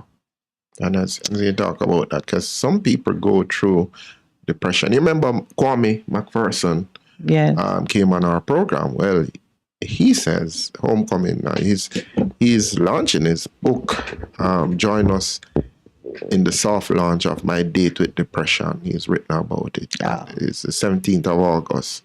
He's doing a soft launch. So, all right, let me just tell you the numbers to call. This is not the suicide hotline, but if for any reason you need to speak, we can make it happen. Our numbers are 876-619-1508 and 876-279-8473.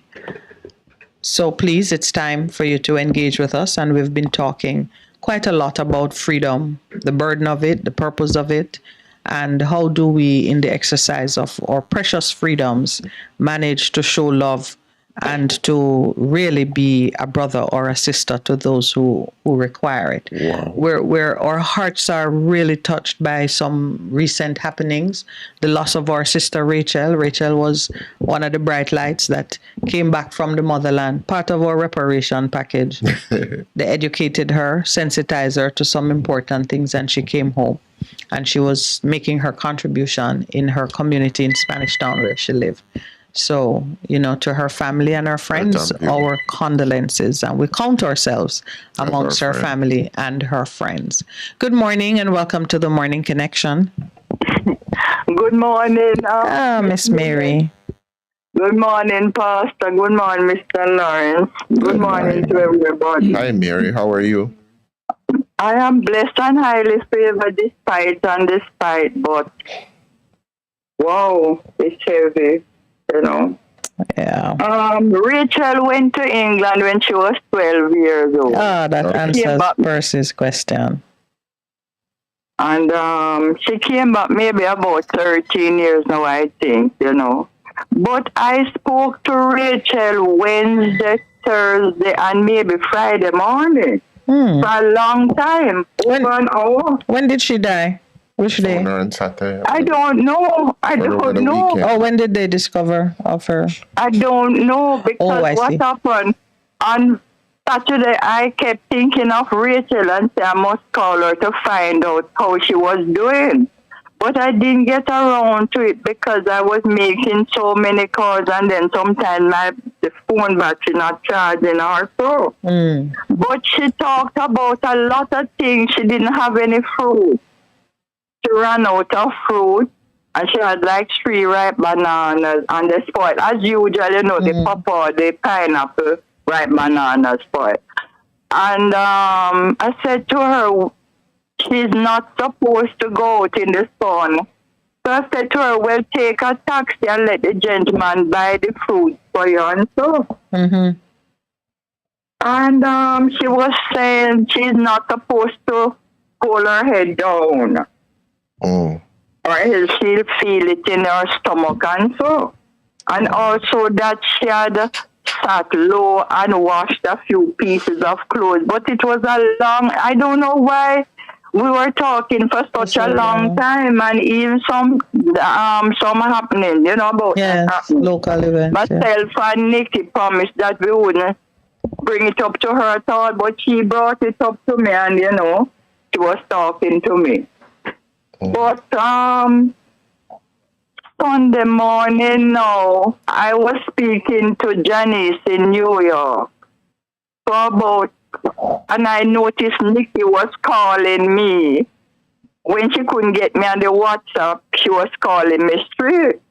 And I said to Janice a few times, you go to bed now because she has to go to work 5:30. She's a nurse. So I got off the phone and this was about 12:30 now, and I WhatsApp Nikki of 5, that Nikki. Yes. And I said, if you are still up, you can call me now. And Nikki called me and gave me the news. I was so shocked. Yeah, Nikki called me. Yeah.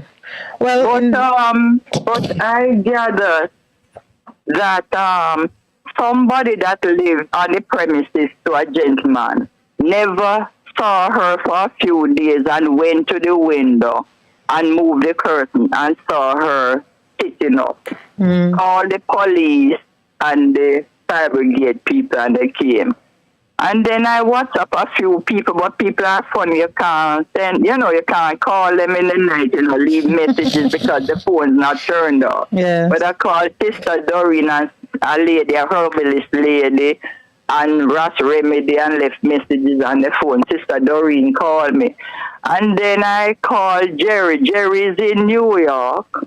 And I spoke to Jerry yesterday, and he gave me the story that, the same thing with moving off the curtain. So. Oh, okay. And that she was bleeding from her nostril. I don't know if she had a stroke or a blood vessel burst because of the eye operation. Yeah. All right, Mary. Thank you for giving us but let me just say, the details. This is why I've been stressing. Because she should never be, the eye is a very delicate part of your body. She should never be there alone. We need more to be more mindful of people, because if I was driving, I would have gone out there to get the fruits for her. And so we need nursing homes, cheap nursing home. One there is $200,000 a month. And this thing with the woman, Charles, That is why, a lot of them, they are kitchen towel, trying to be tablecloth. And as for the Leighton Campbell or Dayton Campbell, he must leave Mr. Vaz alone. But you see leave now, him alone. But you he's a Miss Jane. But you just sort of wandered into Dayton's world when you call persons kitchen towels trying to be something. Because and this thing, I was that's trying the to same get the thing Dayton was doing, referring to someone as Greg's. But I didn't know, but I heard it was on social media. What? And saying she pushed orange up a woman. Those people shouldn't be in parliament. But back, we need more senior citizen homes that people can go there. That's why I have to take on people every day, both in Jamaica and overseas. I just called one a while ago that wanted the 3,500 to go to hairdresser. She don't have no credit and she don't eat 2 days. People are suffering. I know you people are really understanding what I've been saying. People are suffering. Chalman Scott said yesterday evening, the government, both of them must settle down. It's just a trace match. They're not setting any example. They're not people like those should be setting an example. Them tracing every day. Every day it's the same thing. Anyway, thanks for your time, because I'm off completely. About 5 people die around me. Okay, thanks for your time. Condolences to you too, Mary. Okay.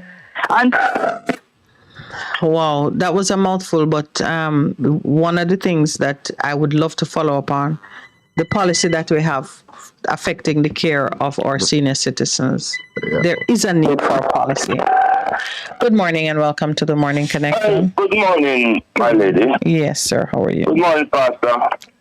I'm enlightened. Good morning to you, my friend. My heart is heavy. I hope you two are a very, peaceful and independent. Yes, I think we did better than some people we're reading about. How was it for you? There are two videos circulating on social media that troubling to me. The one with the member of parliament in St. Thomas there that pushing up the yellow rag under this lady's chest. Yes. And also the one at the Royal Hotel. The person fighting. That gets through some stuff in one of the workers' face. And I'm not certain, but it is said it is circulating that the worker has been fired. Not sure about that. Yeah, it was. No. Yeah, we saw it, and the management said they would speak, but there was an incident. But the lady in white. No, describe that incident for me, because I know about I've not seen either, but I've heard about the one with Dr. Michelle Charles. Yeah, so what happened at the RIU hotel? There was a fight between a guest and a worker. And you saw the picture you saw was the lady. You know those things they put caution because caution. Floor is wet or. So the guest had it in her hand because the lady who works was there. Like she was trying to defend herself, and they said they would investigate. Yeah. Yeah. Okay. Yeah, So what's your view on it now? Let me touch the one at St. Thomas first. Yeah.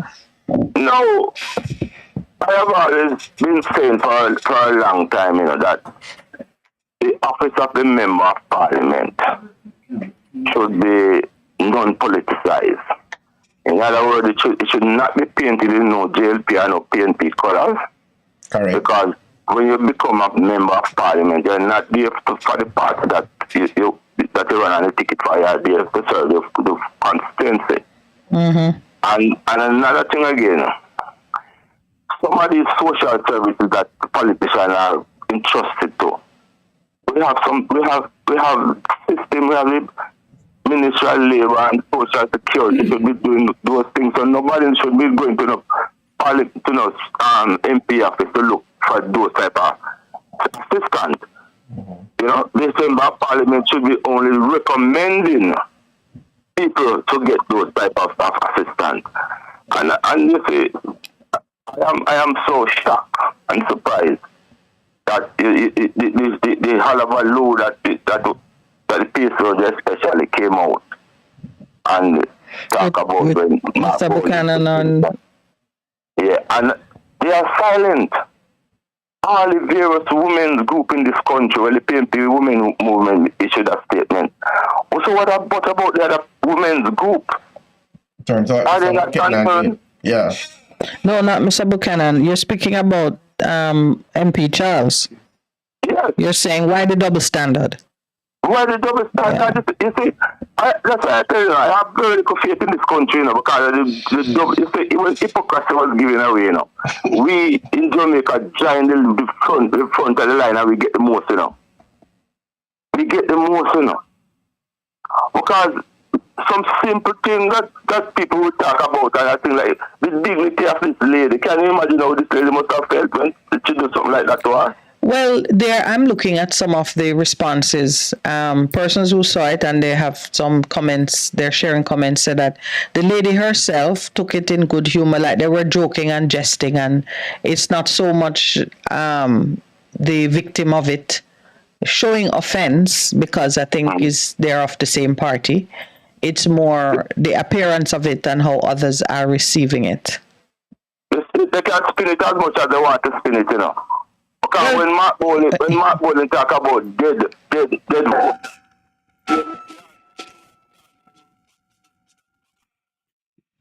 something has happened. Okay.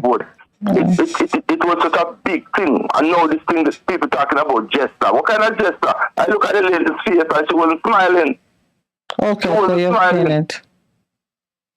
Yeah, I'm going to touch the real thing now. We in Jamaica, we have to band together, We can't, these multinationals, when they come here, right? First of all, what they say is that the guest is always right.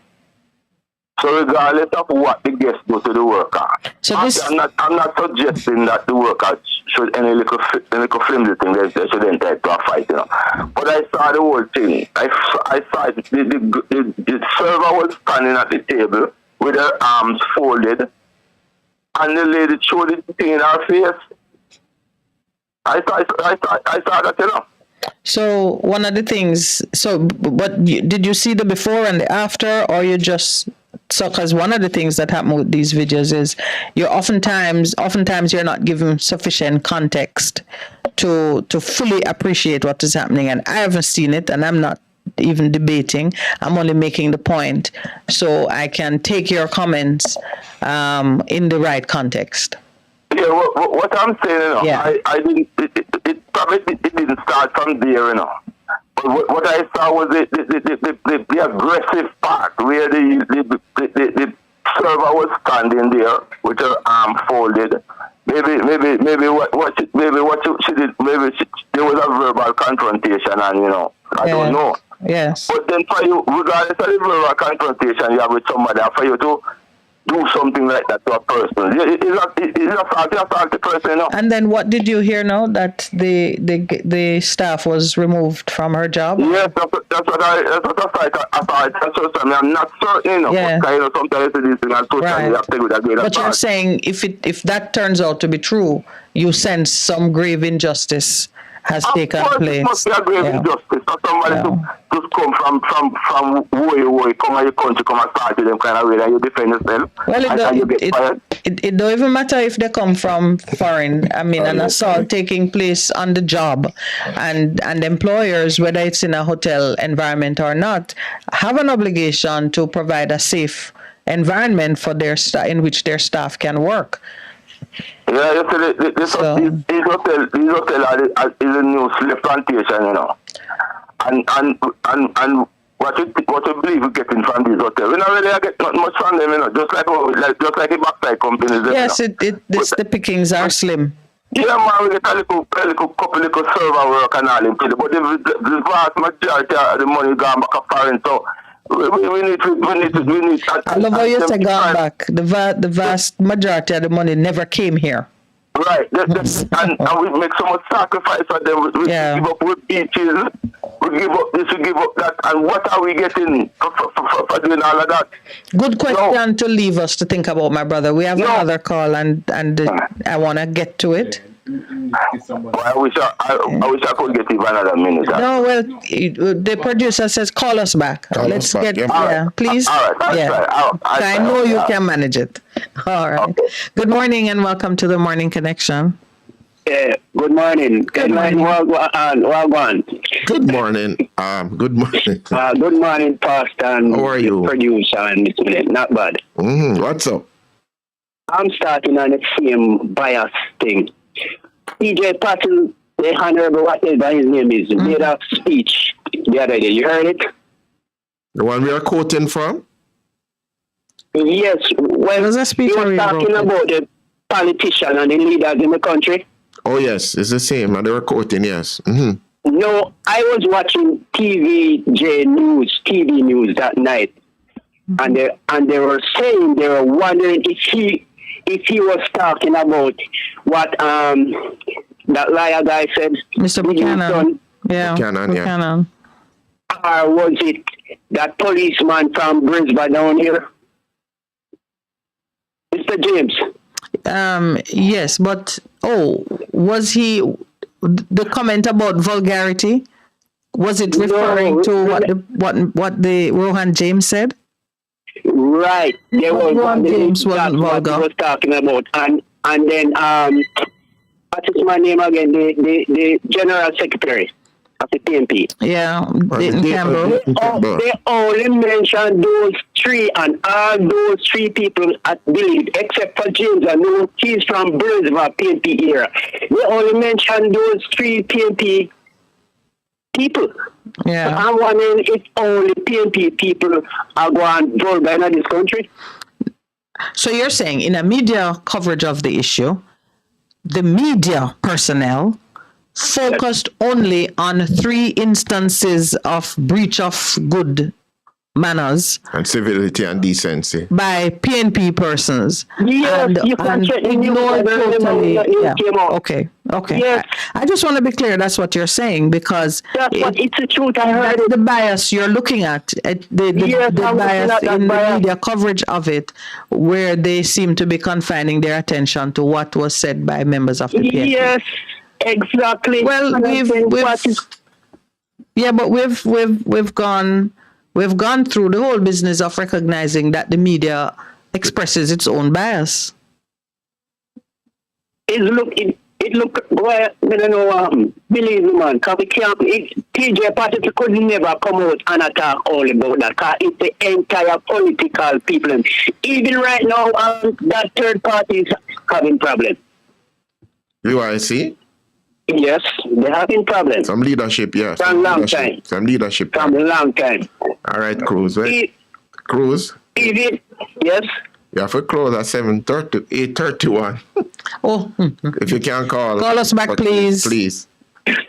All right. All right. Good. I'll try.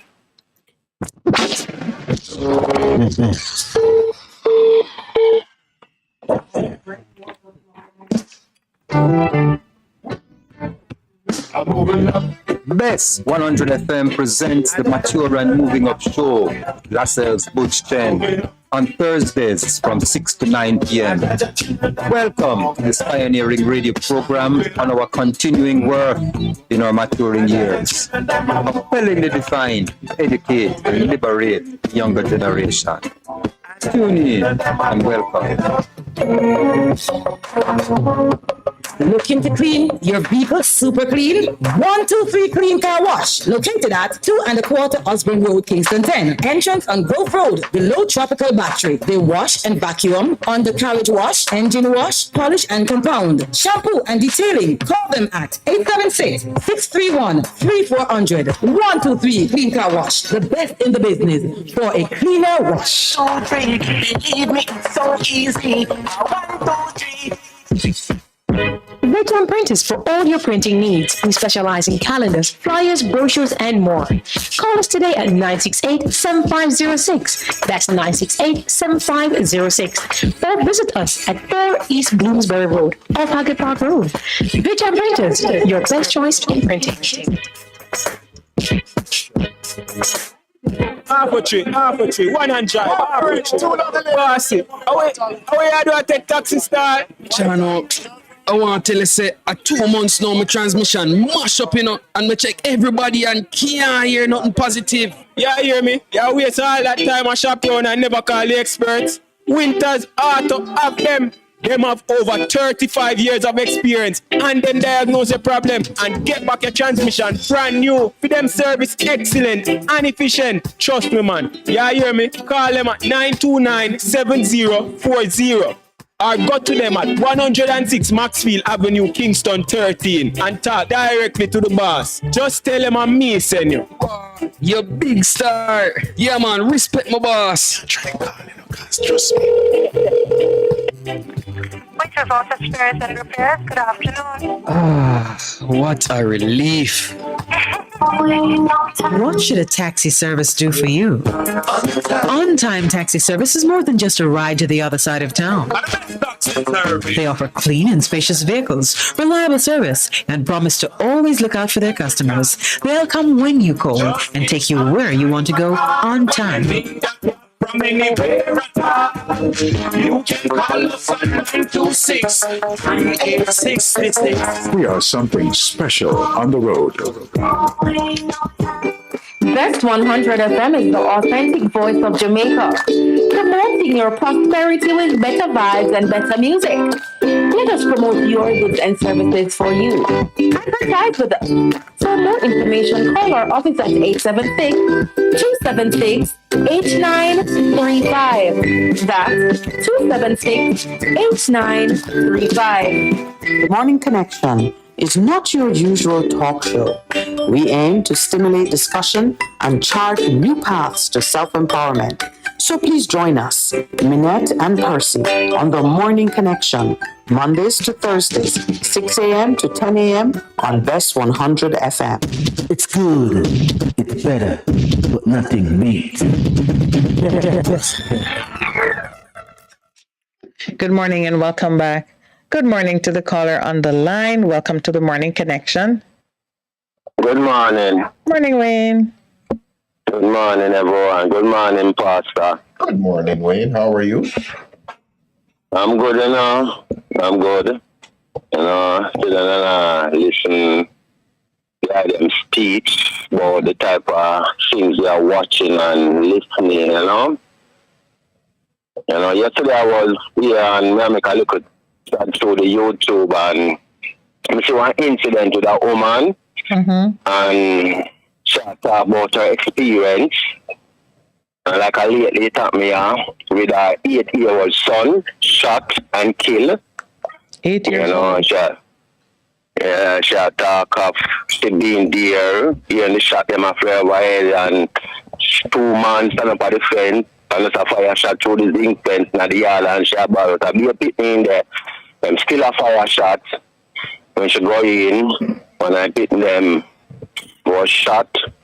I remember 1 or 2, but one of them dead. And I think it was her child too. She gave the whole experience and something, at the same time, I listen to it and I say, but Enough of these ladies glorify the gun and killing music them.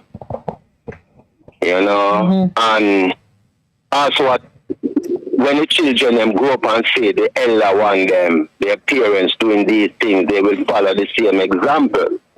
Correct. And by sending all these energies in the world, in creation, them draw back to themselves the same negative energies. So what goes out with us will come in, what goes around comes around. So the people them need to realize that certain mentality need to change.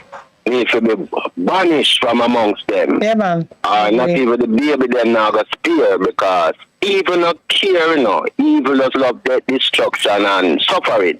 Nobody just a baby. Yeah, and the younger it start, the longer time it have to run.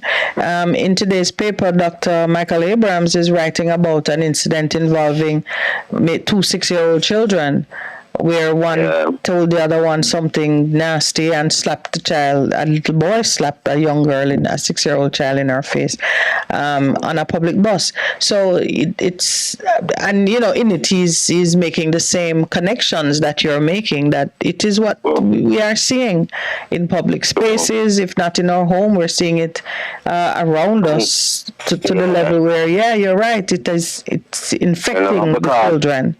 Nowadays, me all see them people them used to sell the show them for $100 per road. Me all see them. Probably internet thing get much bigger now. So people all buy that them not go watch. But they just got right, yeah. But even looking on these things, look on the things them that have been shown to the children them, cartoons, or they have foil,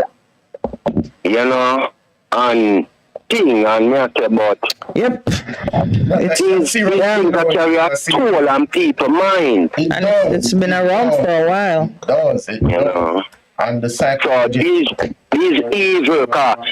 Sometimes I sit down and I look at some Western movie, I'm also Western, man. Time I feel like watch a movie, I might watch a Western. Yes. Right? They're still making those. Yes.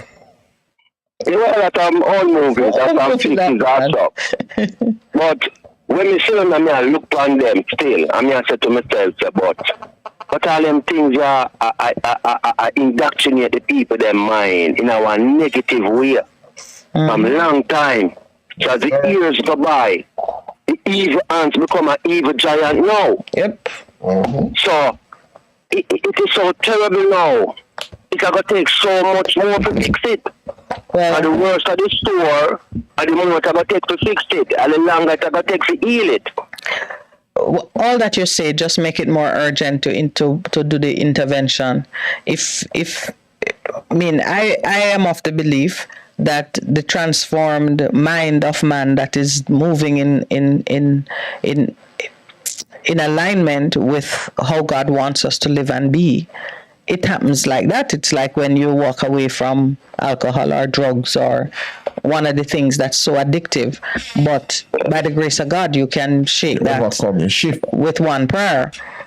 I believe that is possible. But the work to maintain it is the same, whether it happens, just like that, or you have to work at it slowly over time in the way of men. We do, listen, man, we need something of a higher order. And I am not embarrassed or afraid to say out loud to Jamaica, we need the love of God in our hearts, and we have to just follow. It's not even hard to find our way back to that place that you're describing. I haven't seen that place in a long time. And I'm not the oldest person in the room. Right. And sometimes I look back on my life, my personal life, as a youth born at Cape Page, downtown Kingston, and look on the things them I've been seeing from your baby, and listen now, me draw away from all these life. Me have to just give God thanks, and just know that me have to try, say, I am an example for others to see, say, they can do There's the a same, different you know? way. Yeah. A different way. Yeah, man. Yeah. Bless you, my brother. Thank you for sharing with us. Yes. Yeah, man. Good morning and welcome to the Morning Connection. I plead the fifth. Why are you pleading it to you? And is it available to you? Yes. Well, I guess you're free. You can. You can't bring anything. That is from a different covenant. You're free, I am. We don't have no fifth in the Jamaican covenant. No, but anyway, take it, every country, them have them fifth, but they do it in a different way. All right. Mm-hmm. Yeah. When you call the fifth. When you say the fifth, what are you protecting? Yeah, I will not say anything out of my mouth. They incriminate me, or if I didn't say anything back. So why? Nah, say nothing. So why? Nah, say nothing. Why you call a talk show to plead the fifth? What is it that's going on with you? I'm just saying that everything happening in this, everything happening in this country, everybody is silent. Oh, you know, and what they say, we deal with it, man. The road fix, it's all you can deal with, man. It won't deal with it. It won't deal with it.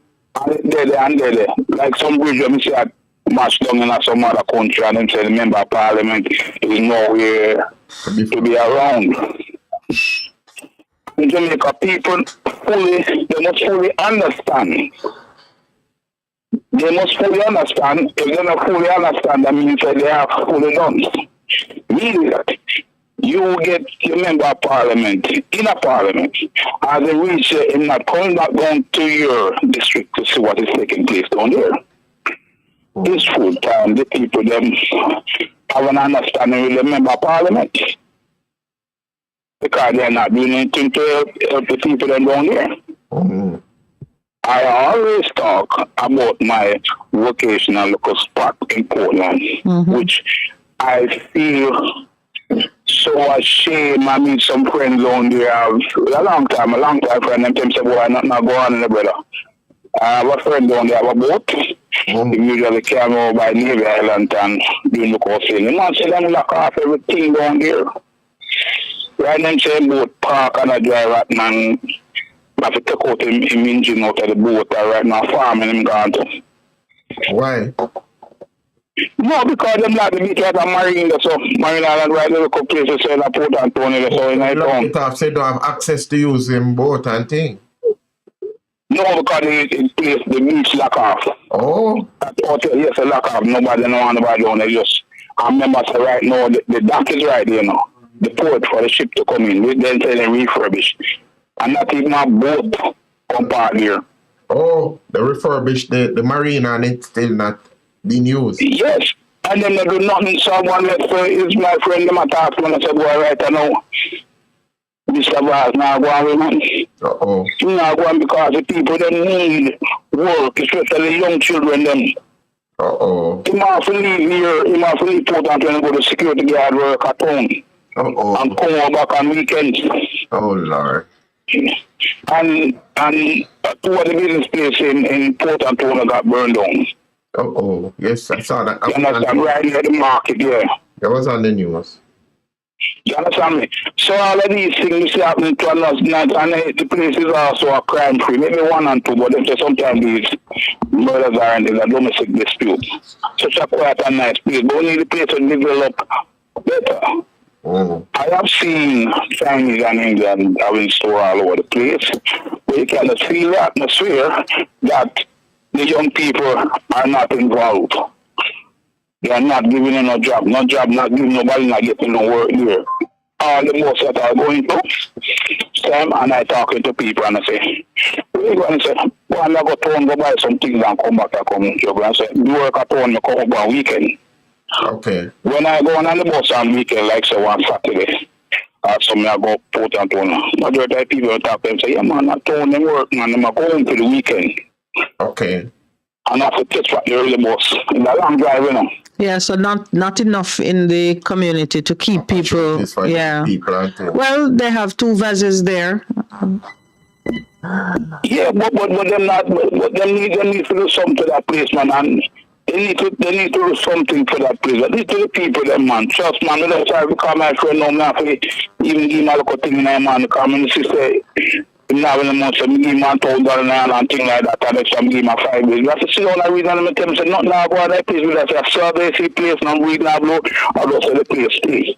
So one thing member apartment, he say, whether you don't know the parties are them getting a poor, them make them big talk and you know go imply nobody, me have to imply myself, me have to go to some farming, I go wash car or something. But you know, George, even as even as we give somebody else another chance, we talk about freedom, and part of the freedom is knowing that you have the ability to chart a course for yourself in terms of being and not independent. Like what you have done, you need to encourage him to become an entrepreneur and even become a venture capitalist in other man's operation. Yes, but we have another call online this morning. All right. Big up Muslim, big up your husband, the program up. Okay, all right. Yeah, man, in the boat. Blessings. All right, respect, yeah? All right, George, thank you. Okay, yeah, cool, yeah. Good morning and welcome to the Morning Connection. Hello, good morning to you both. Good morning. Jigsaw, how are you? All right, more or less, but you're perturbed? Because looking back over the last 61 years, half of what they should have been achieving mission.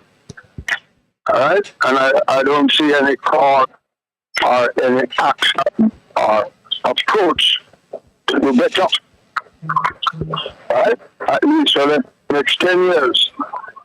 And I have to congratulate P.J. Patterson for coming out and saying something. And more of these politicians are easy ones that have been published. We just speak this thing. The country needs a different level. Right? So. Oh boy, you've put it at a fairly high level there. The lack of progress over the last 60 years. Well, in my humble estimation, we've only achieved half of what we could have done.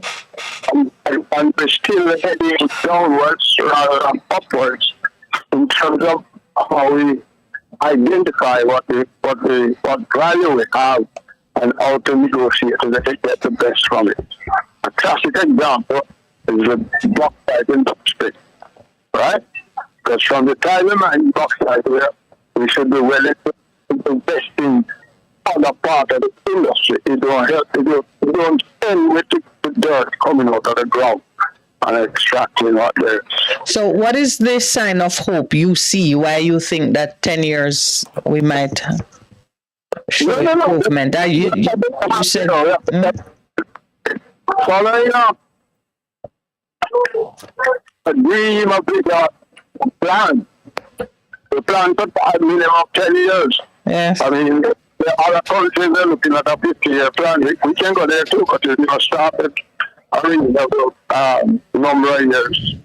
Okay, so you've said 10, but it's not because you see something that will mature in 10 years. No.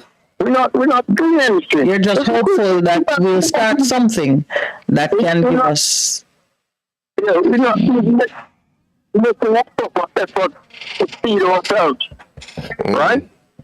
And as much as we can. We probably can't do it totally, but at the rate we're doing it now is ridiculous. Yeah, right? Yeah, that's true. So you are saying our present crop of leaders across all the sectors of our society not even giving you hope that within the next 10 years this is what we can do, because there's not, that is clearly written. We don't hear politics. They're talking how much acreage of to plant out. They're not talking about how many nurseries they're going to set up. They have this new procedure that can multiply much faster. You mean tissue culture? Tissue culture. And it's been on it, as far as I know, for the last 7 years when they know where the funds are And it don't seem to be she can just employ or development. Yeah. When I go into certain stores elsewhere and see products about the Far East, every other juice, bottle juice you see is infused with coconut. Okay. Yeah. And it's coming from way over in the Far East there. So we not do that thing. I need to take it and make proper sauce or whatever I call it. Okay. All right. We hear you. And you've been consistent. We're gonna take another caller. All right, Jigsaw, thanks for that. As we reflect on 61 years, where we are at. We're not anywhere. We're stepping backwards. All right. Good. Blessings. Good morning, caller. Thank you for calling the morning collection. How are you today? Blessed morning, my time. Yes, it's your time. Good morning. My priest. How are you? I'm fairly fine. We give thanks for the night protection, morning praise. You know? Yes, man. What's up? I heard the story of the Empress and Rachel. Yeah. Yes, she's passed. Yeah, but it's more while instead of more night there, we celebrate her life. Mm-hmm. And I remember all of the good and nice things you say about the radio, and all of the people together sit down and hold a joy. Anyone who remember all of these nice things concerning her, just put it forward. And instead of we are hold sorrow, we hold a joy. Because when I see it now, we not see now the suffering that she was under physically, she's now free of it because she's dead. Yeah. The body where she dead. Mm-hmm. So she's free of all of these things where she does suffer and I go through, you understand? Yeah, man. And if she has children or grandchildren, one of them there, she will return through because no one dies. Everyone live through them children or them grandchildren. Understand? So instead of we are mourning her death, we're supposed to celebrate the joy that she gave us while she was around us. You understand? Well, we did play some music that she loved. Yeah, and we have been reminiscing, Percy and myself, on the One thing was on food security. Yeah, were dear to her heart that she spoke about the contribution she made. Reflect on these things, and instead of mourning, we celebrate all of these. Yeah, you raised an interesting point just now that I want to just pull on. Because Percy and I started off this morning talking about freedom, the meaning of it, and the burden of it, the purpose of it. And one of the things he and I spoke of is the constraints on your freedom. And just now, you described Rachel's release from her mortal body as being freed from the suffering. In the flesh. And so the body, the corpus, the body is a constraint that we don't often think of. Well, yeah, exactly, you know. And it's, again to Empress, yes. We have about 2 weeks now meditate, you know. Mm-hmm. You know, I kind of figure out why I rest and love you, you know. But never tell you. Yes. You never be comfortable with yourself until you become yourself. And we are wait. And yes. I leave you with this. When Friday, I'm going to turn on my phone. I start some themes and courses on it, and I'll turn it on. And Empress. Yes. No. Ezekiel 37. Yes. Everyone who listen to me, read Ezekiel 37, because that is what is going on now presently. We now don't control our work, because at the longest liver, our tell, you know, and the Almighty God is in control of this, you know. And then we are moving about this wrong world. We the Rashes are praying for match up. The side world come up and rise, because them cannot run concurrent. One have to go down for the other two. Yes. So they are praying for match up. They are praying for but they are praying for match up. No, but you see, international world we can rise. But this is where Percy's word tension really comes into play. We know it must die in order for the new perfect order to be established. But we also know that our behavior and our treatment of the dying world is important to what happens next for us, for individuals. Creation waiting for the manifestation. Of God. So while we know it must go, and we don't have to fret that if we're all gonna become good people and it won't go. We know it's gonna go, and we know not all gonna become the righteousness of Christ. But you as an individual should be pushing constantly to be among those who survive as the remnant to carry things forward. Celebrate the victory, the ultimate victory. So that's the push. From creation, already 1 party and 4, and the children number more and sons than the teacher. Then they can feel. And you know, God, remember, Empress, God and Satan are Passero. You know how? What is that? God and faith are not what? God and Satan are Passero. Oh, God and Satan. Passero. Yeah, you know why? What is Passero? My friend. They walk together because Satan knows anything we are not to God, after evil. Oh, Jesus. But that means only one need to walk. They don't need to walk together because the other one will get what's left. But yes, we do. It's a self-same judgment, and God knows that Satan can't get none of him pick them. But Satan knows that anyone who has nothing God after evil, so this one is the one who I can talk. All right, but I'll tell you, I'll repeat it. Yes. Ezekiel 37. I think Pastor already find it. Well, you know that Ezekiel 34 was in my heart for a while, and that's the run up to 37, because by the time we get to 37, we understand the judgment. I'm going to hear this. Let me hear this. Every Thursday. Yes. Yeah, in that body of decision where you talk about, but I'll give further when you say only know what that geography, but every Thursday, only in that body of decision. In that body. This is on our free flowing Thursdays when we go to Ligani Club. No, I'm not talking about the event, I'm talking about the event place in the body. It starts off a papi and come all the way down, you know. The valley of decision. All right. Interesting. All right. Thank you, my priest. Remember, it's Ezekiel 37. Yeah, man. Yes. Love. Good morning and welcome to the Morning Connection. Yeah, I just look at yes, finish off. Finish off. Go ahead, enlighten. The comments by Mr. Patterson. Yes.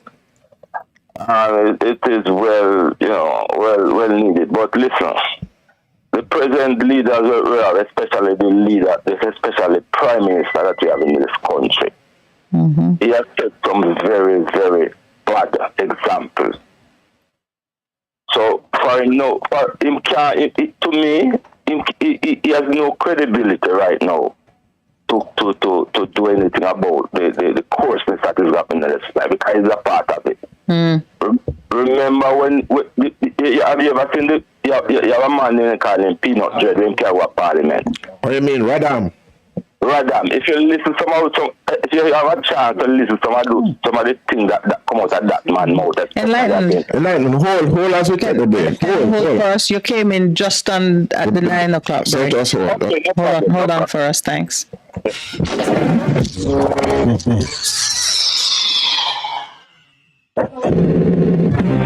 You simply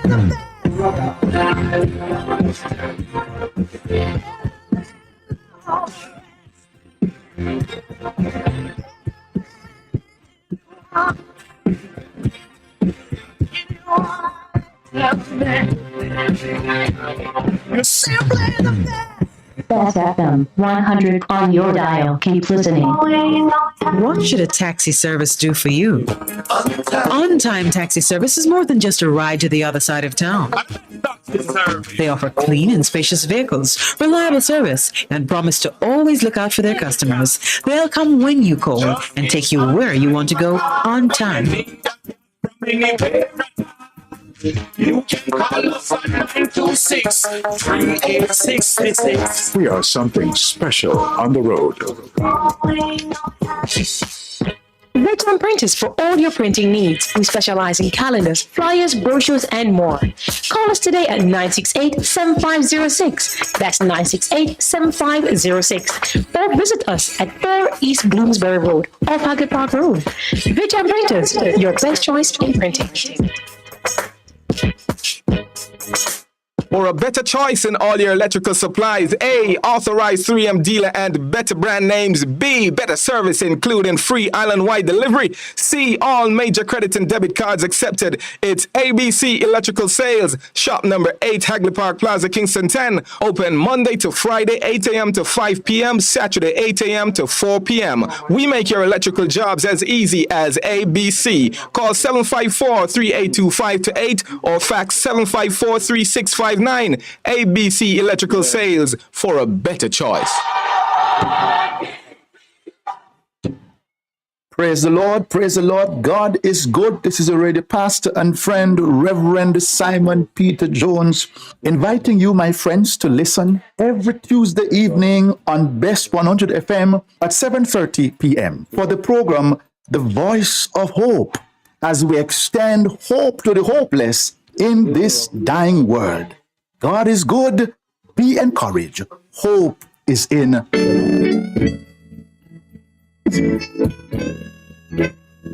Goodness mercy, it's me again, Lord, your restorer, your game changer. Join me every Saturday morning at 9 a.m. to 10 a.m. and Best FM 100. It's Apostle Clive Campbell, aka the Khaki Suit Man, coming to you from 8 to 12 Orange Street, also Richmond District, Mandeville.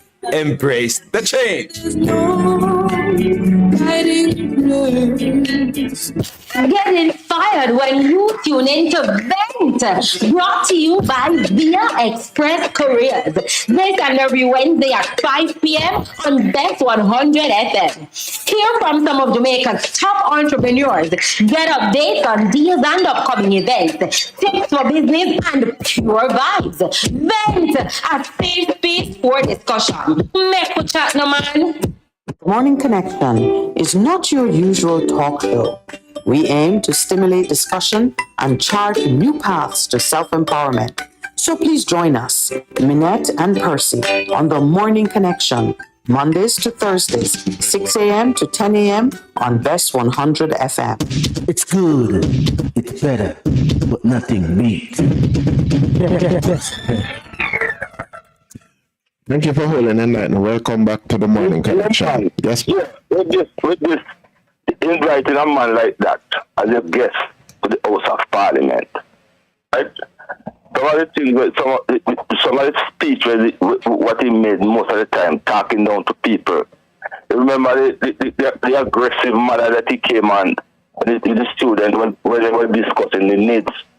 Mm-hmm. And the way he was so aggressive talking to that youngster. You know, if you have a leader like that, and most of the time he caters to the lowest denominator. Mm-hmm. He can't come now and try to tell people that there must be civilized civility. Civility is not to talk down to people. Civility is to reason with people and respect people's opinion and all that type of thing, you know. Well, he could come. And with how he does it is what's important, because he can repent of that behavior. He can stand and say, I see that the way I've done things has not been for the best of the country. I regret it. I am changing and I want you to change with me. So he can come and do it. It's just what's required of you when you are making that kind of pronouncement. If he takes that approach, then. But did you listen to his New Year's speech, his New Year's message? You mean New Year or Independence? Which one? Independence message. No, New Year. Yes, I match that against the one that Mark Bolin make. Just listen to the both speech and you'll see what I'm talking about. This man has no credibility to make any change when it comes to civility in this country. He's one of the most divisive leaders this country has ever had. And you know what is so disappointing? Yeah. I have never felt so disappointed in a leader like what I feel disappointed in this man. This man was born after independence, you know. he grew up in this. He's supposed to grow up in the 80s as a youngster when he see what Jamaica was like, you know. And I go in the 90s and him come now and instead of he make a change for the better of the country and lead the youth them. Him come with this bro God, Radam, the lowest of the lowest on the street. I love street talk them, you know. No, I know you feel that way about it, but do you think he's doing it just, to be different? Or is he, when you say he plays to the lowest denominator, in a democracy, making your connection with the masses, the ones who approve of you and the ones who keep you in power, is considered sensible? So isn't it more a commentary on what's popular and what's working and who we are than it is, because maybe in his private space and time and so on, he's nothing like what he does in public. It's a lack of integrity. To where we are in this country, because sometimes, I remember you see the type of music that is being played. When we should be coming out and condemning those type of music and the type of lifestyle and the type of ghetto business, that the type of coarseness in the society. Nobody else said nothing. Nobody said, well, the culture, the people and the culture. Yeah, but that's not true that nobody says anything. We have a vocal church community. We have people like Percy and myself. Few people like me, and probably you, and probably Pastor. Yeah. But the majority of people, because even people at the university glorify some of those things, and they say, it's the people, man, the Jamaican culture, and that. All right. But the professor, the late Professor Nettleford said, a Butu driving a Benz is still a Butu, All right. A Butu in a Benz is still a Butu. And I believe in uplifting the people. I don't believe. I want somebody quote, I think the Norman man said that, So you must be able to go down in the gutter and you come out back, you're doing dirty, Go down in the gutter and you come out dirty. Okay. Norman, they said the great Norman man, he said something like that. Yeah. I don't believe in a leader that because to be popular, you go down to the lowest. You lift up the people. But you're not following me now. I'm saying to you, is it that what the PM does is reflecting what the large majority of Jamaicans are about today? So the issue is not the PM. It is who we are, because he comes out of us and he is striking a chord that is familiar and resonant with the people who elect him. So the change don't begin with the PM. Although he can, of course. Yeah, man, the change begins with leaders, man. If you are comfortable with what the people are doing, and you don't turn up your nose and what. All right, the producer signaled me said that debate could take us the rest of the morning. But I want us to own it and be equally responsible. Because if we reject him, then that behavior would stop. Because he's in it for votes. Yeah. All right, that's true. Yeah. All right. If you know better, you must do better. All right. I agree with that, but I'm not looking votes. All right, let's take the other call. Good morning and welcome to the Morning Connection. Good morning and welcome. All right, we lost that one. Percy, that is a big debate that we gotta dive into. I agree. Good morning and welcome. Good morning. How are you, my brother? Not bad. Sound like you're now exercising. How many percent did this present PM party getting the votes? How many what? Percentage. You mean like what? In his constituency? No, the entire country. You mean 50% of the people never voted, so you split up the remaining vote. Oh, that's what he's asking about. Between the 21% of the voters voted. Yeah. So that means, you just mentioned to that last caller, it's the people, what the people he is representing. So what I'm saying is, I want a little bit of people vote, so he's not representing all the people. Yeah, but who vote and who he's appealing to are two different. I didn't vote for him personally, and I will never vote for him. But when you say that, Cruz, it means that more of us need now, as a caller, get enumerated to vote. Because if you are now saying you never voted, and 63% no, they never vote for him. Never vote for him. Yes, all right. yes. And 63% of the people weren't involved in the last thing. It means then if you really want change, if he's not a good representation, we just have to vote. Reject him. Reject him, yeah. Yeah, but that's what I'm saying. A lot of the media, even on the radio station, I hear them hitting out that the two parties the same. So what do you expect people to do? Well, maybe this season will reveal some differences, because if we, as we get closer to making a decision, the candidates have to be setting themselves up so we can distinguish them from the next man. If not, you won't have a clear winner. And that is why we have to be educating ourselves as to what it is we want our leaders to represent. Do we want them to represent the lowest denomination, the basest instinct, or we are saying, if you're going to represent me, you need to raise the standard in terms of what you say and what you do. Because people can't say anything you want them to say, you know, but then you judge them by their actions of the past. Yeah. I believe we should have a board for both opposition and government. Like when they promise to perform and they don't perform in the 100 days like this one promise, you vote him out. Well, not the board is the people, but what is being discussed and has been proposed, I know my friend Gordon Robinson, he never tires of making the point, you should have the right of recall. And two things would need to happen. One, you should vote for your prime minister, rather than the party selecting whomever they think can hold the job. And two, any elected person should be subject to a right of recall on some conditions that are easily triggered. That's why we need constitutional reform, proper constitutional reform. So that will definitely be a part of the reform process.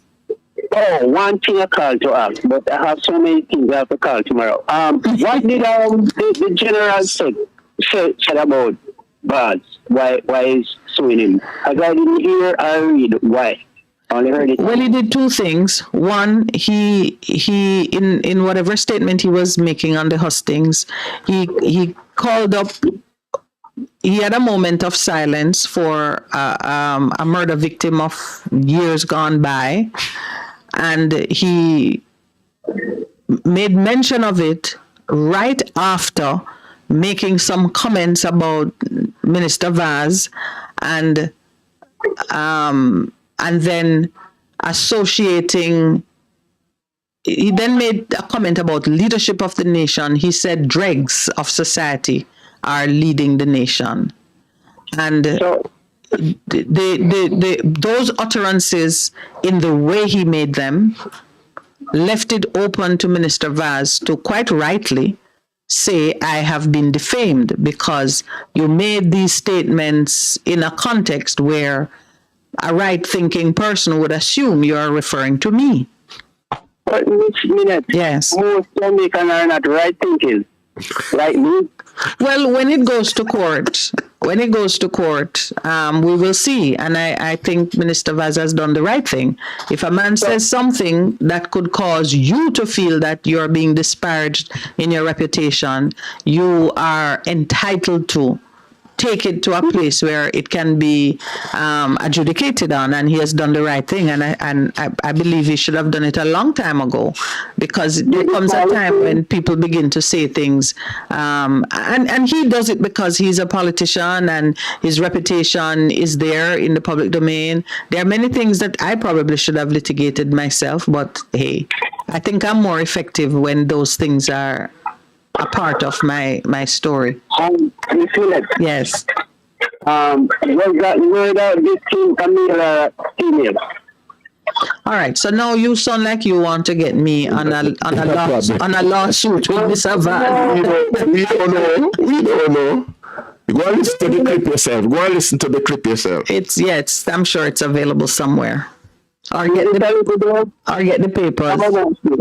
Huh? But we don't know what you're talking about. It sounds like you want to make trouble. Yeah, go ahead. But Cruz, we may speak of it in a humorous vein, and some say, what is joke to you is death to another man. These are serious things, and we should never say them lightly. The freedoms that we enjoy when we can speak and we're in people's ears and so on, man should not be reckless with his speech. Miss Minette. Or he must pay for it. Yes? This guy Green didn't pay for when he was drinking those nice drink and eating around his table.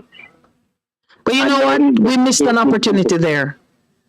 We missed an opportunity. One of the things we don't see a man exercising his freedom to do something that you should have done or everybody else should have done it. And because you didn't do it, you want to make light of what he's doing. No, if you have when it matters to you, you act on it. And the very decline in morals and decency and good behavior that we're talking about comes because too many people take all kind of bad things, sitting down and say, it no matter. Yeah. Yes. Is the country broke? As in, not have no money? Yes, no money. You have to talk to Mr. Dr. Clark about that. Pastor. Yes. I remember years ago, not long time, when holidays come in, work used to give out like the bush, the road bank. Oh, they're saving it up for local government. No, but that has been going on. It depends on what you are in. Not in his area. I've seen it. That was one day. Don't mix it up with JPS cutting the No. The road bank, the bank, and there's some pothole down here. I mean, there's some pothole on the road that the MP drive to his place. I mean, who's your MP? Well, the JP MP. Yeah, yes, it's the MP. So you're not seeing the usual energizing of the communities with a little holiday money and so on and so on. Let's see. Perhaps, well, let me tell you something. There was a time, when many persons protested it and said that is pork barrel politics and so on. So it's good if we are approaching these expenditures in a more careful way. The country, I don't think the country is broke. I'm of the view that a country can never be broke as long as people are living in it and spending money. It's just a question of how that money is being captured and prioritize the spend, that how you prioritize your expenditure. As long as there's one super wealthy Jamaican company, individual, whatever, country is not broke. Which, and now may get biblical on you. You could have your household and you have plenty money and you are hug it up and the place look like it need care and love and care. A good manager will separate you from your money and look after the environment. This minute, yes. It seems like you're taking side here, trying to put you up the government for not. No, but Cruz. We have to have dialogue. For that insult, we'll take another call. You insult me when you say that. You insult me when you say that. Because you know that I do not think that way. I don't work that way. You know that. We have to have dialogue. And you say something, we have to ask the questions. All right? But Cruz, thank you for calling. Yeah, for that you owe me 2 additional fried fish. Because we're visiting you and you're going to honor us with fish. Shrimp and fish. All right. Well, the producer is allergic to shrimp, so only Percy and I will handle the shrimp. All right. Okay. Good morning and welcome. Welcome to the Morning Connection. Free from fear and want. That's your freedom. And foreign domination. Aye. That is a very specific freedom. African. And the PNP and the GLP. Aye. So we're left with after we come free. We want a balance. We want some GLP start call the program too. Oh, okay. So you don't think they're calling us? No, you know, see the man have insult you a while ago, I'm saying that to you. Oh, that's just him because he The man is free to do that, man. Yeah. That's them loving freedom, you know. I don't mind that. How are you, African? Free for the petty things. We want free from foreign domination. One. When you get oil from Venezuela, we don't want the government to tell about enough to take the oil from them. All right. And when we have a law in Jamaica, we don't want the government to come and tell you how to change it for them can come in, come break it. Okay. And the fear of the people in fear live under in Jamaica. Mm-hmm. As you come out of your yard and kill you. Yeah. So freedom from fear of insecurity. Yeah, go ahead. And the want food security. You know, have the land to plant their own food. True. So the freedom something is just a fairy tale. And all them people have seen at the stadium yesterday. Huh? We're listening. Come in a stadium in a car, drive around stadium, and a fall off on a carry on. Huh? Some people enjoyed it though. I see headlines saying the drones were back and there was great excitement and so on and so forth. How the drum never see the man where they are drive with him come on and shoot her in the car and then he shoot himself. When they hit close. How the drum never see that? Yeah. And the little youth can stop up his father and kill his father. You know? The drum can't see them something too. Well, those were entertainment drones. Those were not security drones. So they're not any security drones. Yeah, of course, you can use drones to do anything you want to do. They do. So they might use it in a fight war in Ukraine or Russia. We are talking about Jamaica. I'm saying that they have the capabilities there, and we do have them. Yeah. So why them don't use it in Jamaica? That is a question you have asked us before. I don't know if they're not using it. I think one of the things, African, and I did not go to the police show and tell when they were looking at how technology is being used in the force, but one of the things that you won't typically hear is a full outline of the law enforcement tools and strategies, because that's also letting the enemy know what you're up to. But drones are not even, that's not even new technology. Surveillance drones to map the terrain, I believe they are using them. But they're not working. I wouldn't say they're not working. The problems that we have fighting crime is more human than technology based. We need greater participation of citizens in saying what you know and addressing certain things.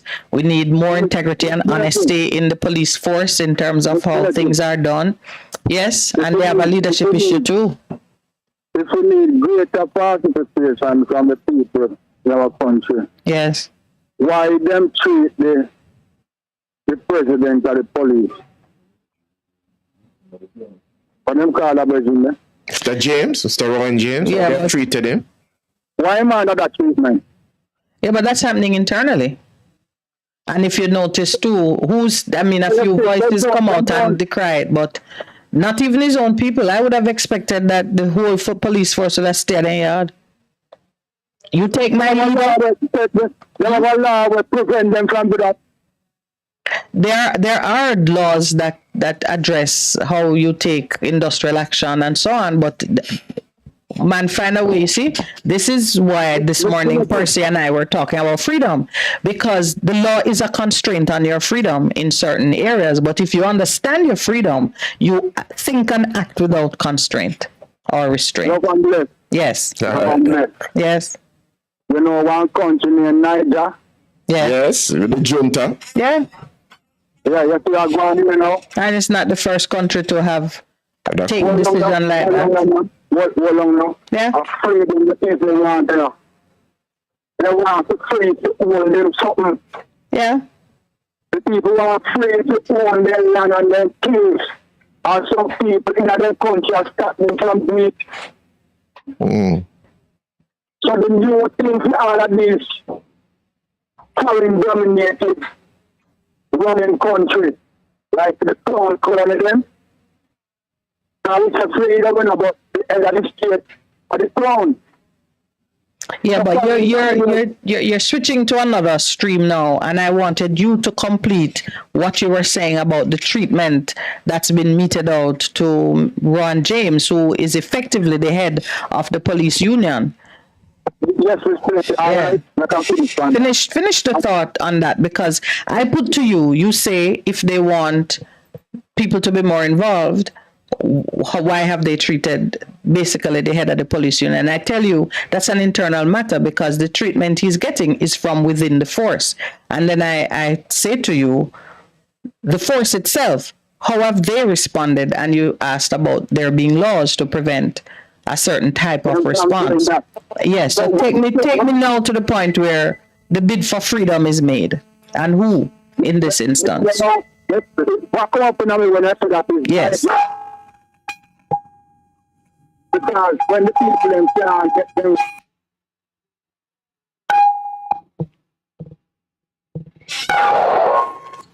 We have to go. African, you've gone out. Yeah, the call is deteriorating. Are you getting a call? Because no, Miss Minette. All right, go ahead. Because I just woke up with some feedback. Yeah. Yeah, man, let them go on, man. What me I say now? If they ever treat the police them like that, and then them can't demonstrate. That means them on that bandage, you know. Who says they can't demonstrate? Huh? Who says they can't demonstrate? You know, to them not demonstrate, Reverend. Yeah, but not doing it and can't do it are two different things. What it seems so like them can't do it. I never see them do it yet. Yeah. So what me I say now? We don't have them plan something like them in Niger. That's why you raise Niger. Yes, because the people in they couldn't get the right neither. They saw that them have to work on the foreign domination and foreign power and foreign people with only government they not step on their knees. You see me after Miss Minette? Yes. So certain radical people in the country are going to step up in Miss Minette. Yeah. It's a very strong possibility. I tell the church and the state now, fix up the thing we're doing. Well, you know, it's interesting you're making that comment, because a previous caller said some are fighting to preserve, and the Rastaman is praying to see the system fall, because the righteous system can't come about until the unrighteous one falls. Now you're saying to the church and state to fix up the thing, but do we want it fixed up? Because what kind of fixing up are we talking about? Change from the fall. But the fall is inevitable. Huh? The fall is inevitable, you know. Babylon must fall. Let's use words that we can relate to. Which minute the fall up now already, you know? The fall up now already. So it's inevitable. So what is the change we're talking about? So the change now is to move away from the fall. All right. Okay. African, we have to take the break. It's 9:30. Okay. We got to take the break now, my brother. We're getting the signal. So sorry. Right. Okay, then, African. Thanks.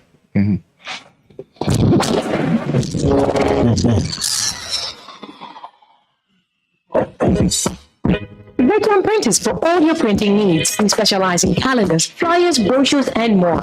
Call us today at 968-7506. That's 968-7506. Or visit us at 4 East Bloomsbury Road, off Haggard Park Road. Veteran Printers, your best choice for printing. For a better choice in all your electrical supplies, A, authorized 3M dealer and better brand names. B, better service including free island-wide delivery. C, all major credit and debit cards accepted. It's ABC Electrical Sales. Shop number 8, Hagley Park Plaza, Kingston 10. Open Monday to Friday, 8 a.m. to 5 p.m. Saturday, 8 a.m. to 4 p.m. We make your electrical jobs as easy as ABC. Call 754-382-528 or fax 754-3659. ABC Electrical Sales, for a better choice. Looking to clean your vehicle super clean? 123 Clean Car Wash. Located at 2 1/4 Osborne Road, Kingston 10. Entrance on Grove Road, below Tropical Battery. They wash and vacuum, undercarriage wash, engine wash, polish and compound, shampoo and detailing. Call them at 876-631-3400. 123 Clean Car Wash. The best in the business for a cleaner wash. Believe me, so easy. 1,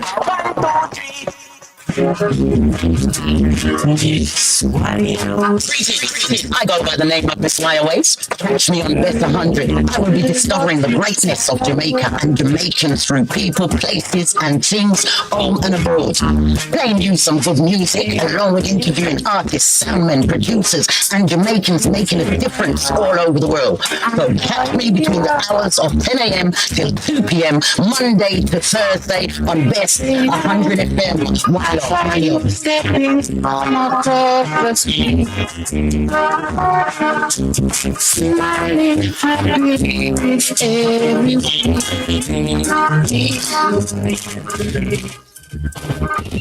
Get inspired when you tune into Vent, brought to you by Via Express Couriers. This and every Wednesday at 5 p.m. on Best 100 FM. Hear from some of Jamaica's top entrepreneurs. Get updates on deals and upcoming events, tips for business, and pure vibes. Vent at safe space for discussion. Make a chat, no man. The Morning Connection is not your usual talk show.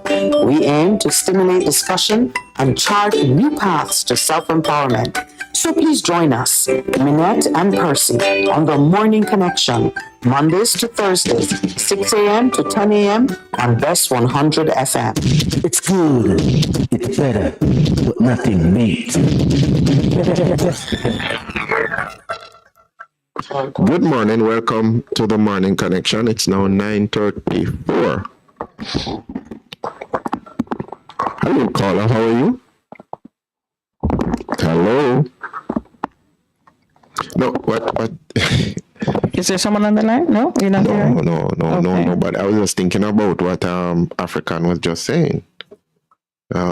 In terms of the change, the freedom from foreign, local, and he was talking about the police and freedom, because the Jamaica Police Federation, was a football federation, is a union, and so therefore the caller, the leader, has a right to speak on behalf of rights of the members. Is that correct?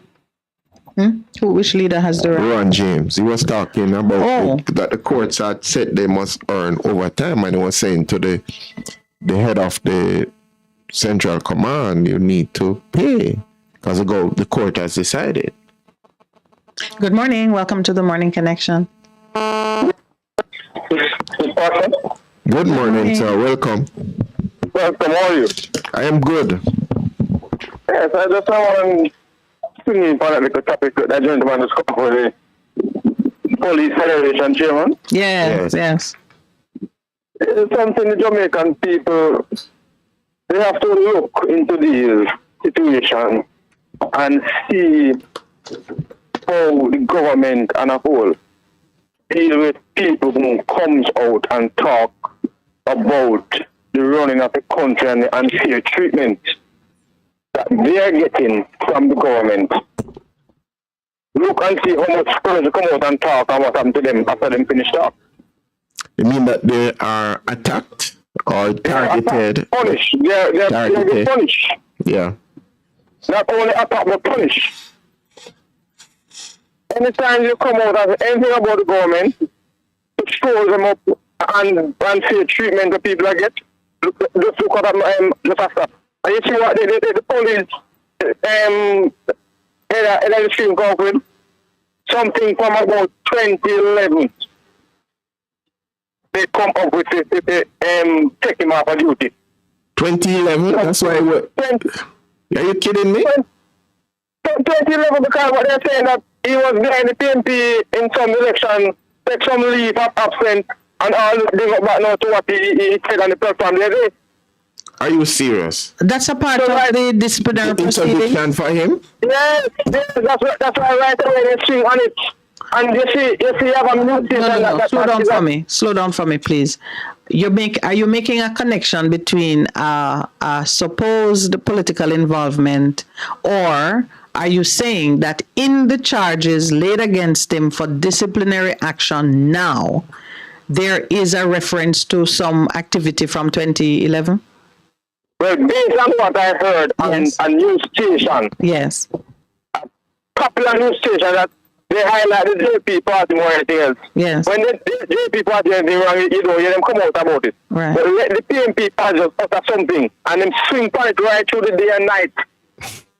And that is what they brought out, is that based on it takes some leave of absence. I think in the 2011 election to run the PNP party some era.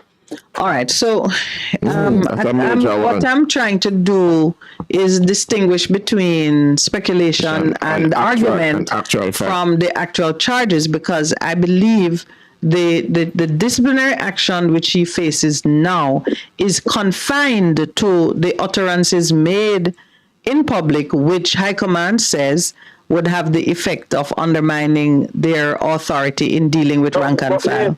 Yes. I gather that come from the High Command also. That is known to be a political activist for the PMP. So I don't doubt that there is argument in the field about his political leanings. Mm-hmm. I don't doubt it. And it should not feature at all in the disciplinary proceedings. And I'm sure it won't in a direct way. It is out there. Well, I mean, it's from 2012. Yeah. And they're bringing it now because them charge him. Then something is really wrong.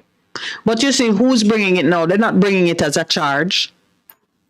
Well, I said, based on what the news media read out, yes, they highlight it, why them put him on suspension, and that was part of it in the reading out. The affidavit that was okay.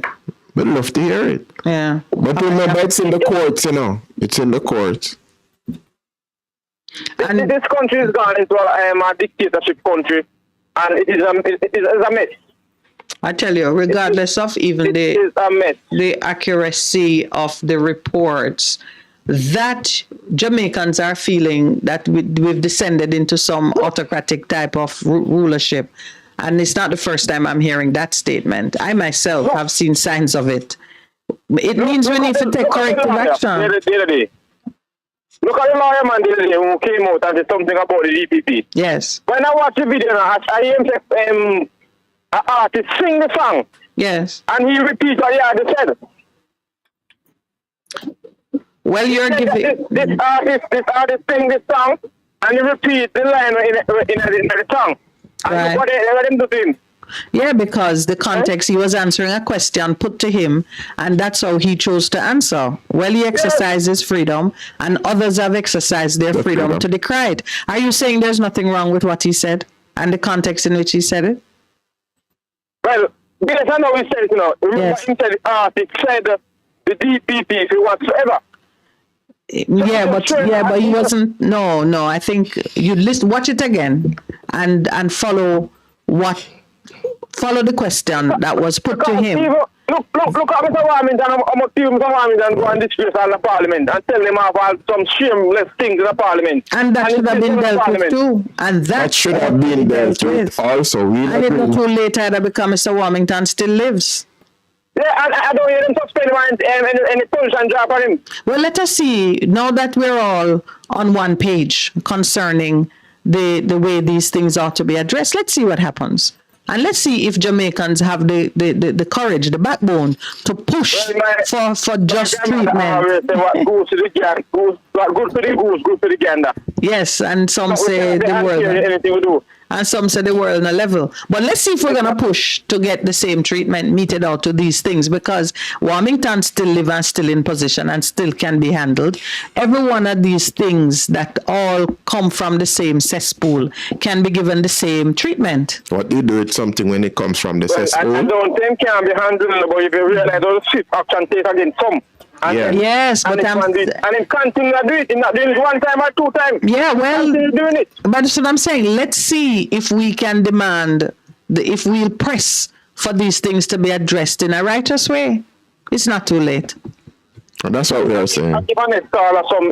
Yes, All right, then. thank you. Good. Good morning and welcome to the Morning Connection. Morning and welcome. That gentleman is talking, you know. Hello? Yes. Go ahead, Mary. Everything that gentleman says through Corporal James, I heard it on that station. People are afraid to call the name of the station. I heard it. And the way it came across is like the man is a rogue cop. Yes. Wow. Like he's a rogue cop. I heard it. They brought up things from 2011 and they had undercover police officers go and keep him and all different sort of things. So in another area, we would call it union busting, where the person who is most active in defense of workers' rights, a lot of pressure is piled on that person to get them to discredit them or to get them to quit, so that the union can lose its steam. The big issue for us in Jamaica, is why the police in today's age should be working under dissimilar pressures from even other civil servants who have the freedom to agitate and to speak boldly in defense of their rights, but Corporal James or the police doesn't have the same rights. It's very sad. Too much corruption. As a man said, what is good for the goose is good for the gander. Once, like Corporal James trying to defend his colleagues, right? Mm-hmm. They make him out to be a rogue cop, Yeah. After I heard that thing, I'm glad that man came up and talked about it. It was terrible what I heard about. Well, I think you're welcome, Miss Mary. But I think that Jamaicans who benefit from the work of the police, whether we love them every day or only on Sundays, should stand in their corner too. Yeah, that's true. It's a time. We don't Come know on slaves. together. Solidarity. That is what it is. Calling for solidarity. That's a last call. Did you find it?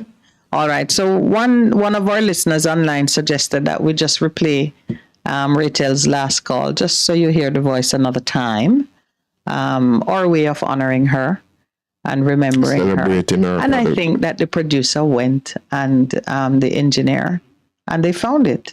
She called us on the 31st of July. That's what my record shows. Are we taking that one call before? Okay. Good morning and welcome to the Morning Connection. Good morning. Not coming through. All Good right. morning. So we have time for Rachel. Okay, let's go. Good morning, caller. Thank you for holding. Welcome to the Morning Connection. Good morning to you all at Morning Connection. Hello, Miss Good morning, Rachel. How are you today? I am feeling much better, thank you. Oh, wow. You are not well? I am able to see out of both eyes 2020 equally. Excellent. Yeah. So you had a successful procedure. Operation. Costly, but it was good.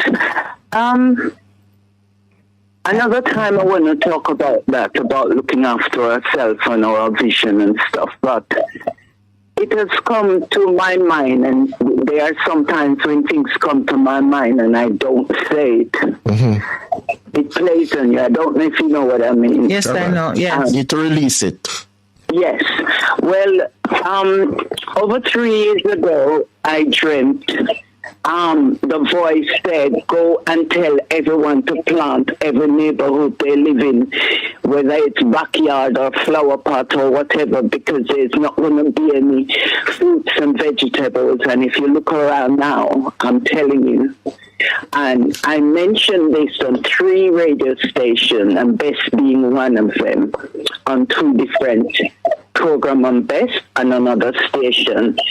Anyway, it's time our children mind is open up to know that it is not man who run this world, it's the Almighty who created this world. We do get some time to do what we want to do freely until we find out who we are. Now, I want to put a word to this. Jah Rastafari. Jah Rastafari, which they call Emperor Haile Selassie, with a whole heap of other names, he will tell you, and if you go and search it up for all of those people who don't know, he said a man without Christ is like a ship without bottom, and he himself could never live without Christ.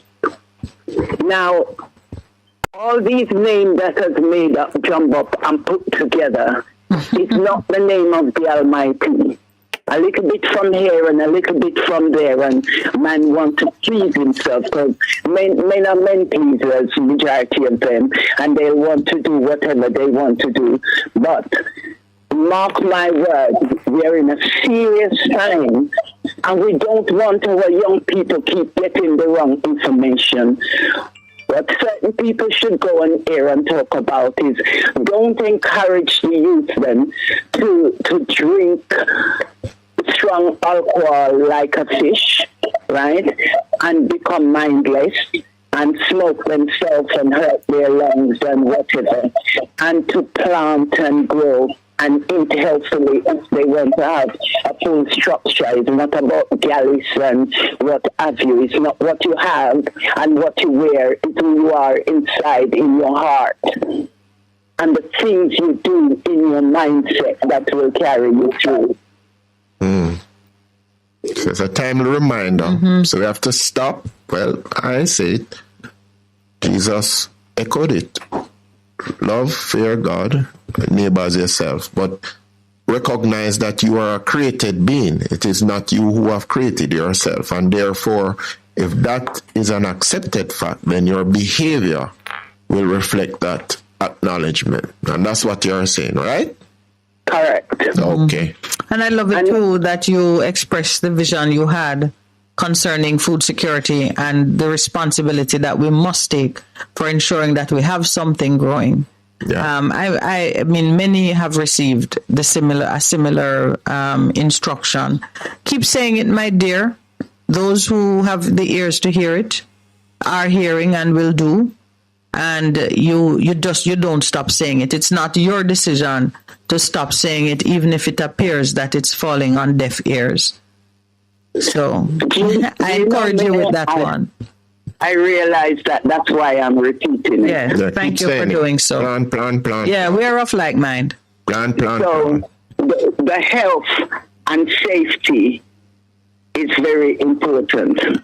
It's not about army and the camera so much. It's you knowing how to look after you and your family. Yes. Health and safety. Yeah. All right. Yeah. I know I haven't got enough time, but another day. All right, my dear, and continue with the healing. Yes. Oh, all right.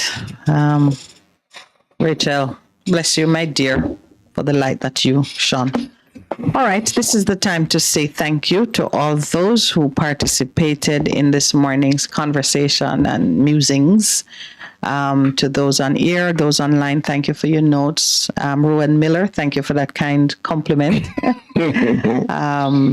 And right here in studio, Mr. Producer, Engineer, and Pastor Percival, thank you. We never know when it's going to be the last conversation, so I encourage you now to make your words count. Let it count. Make your words count. For liberty, Christ has set you free. Be not entangled again with his yoke of bondage.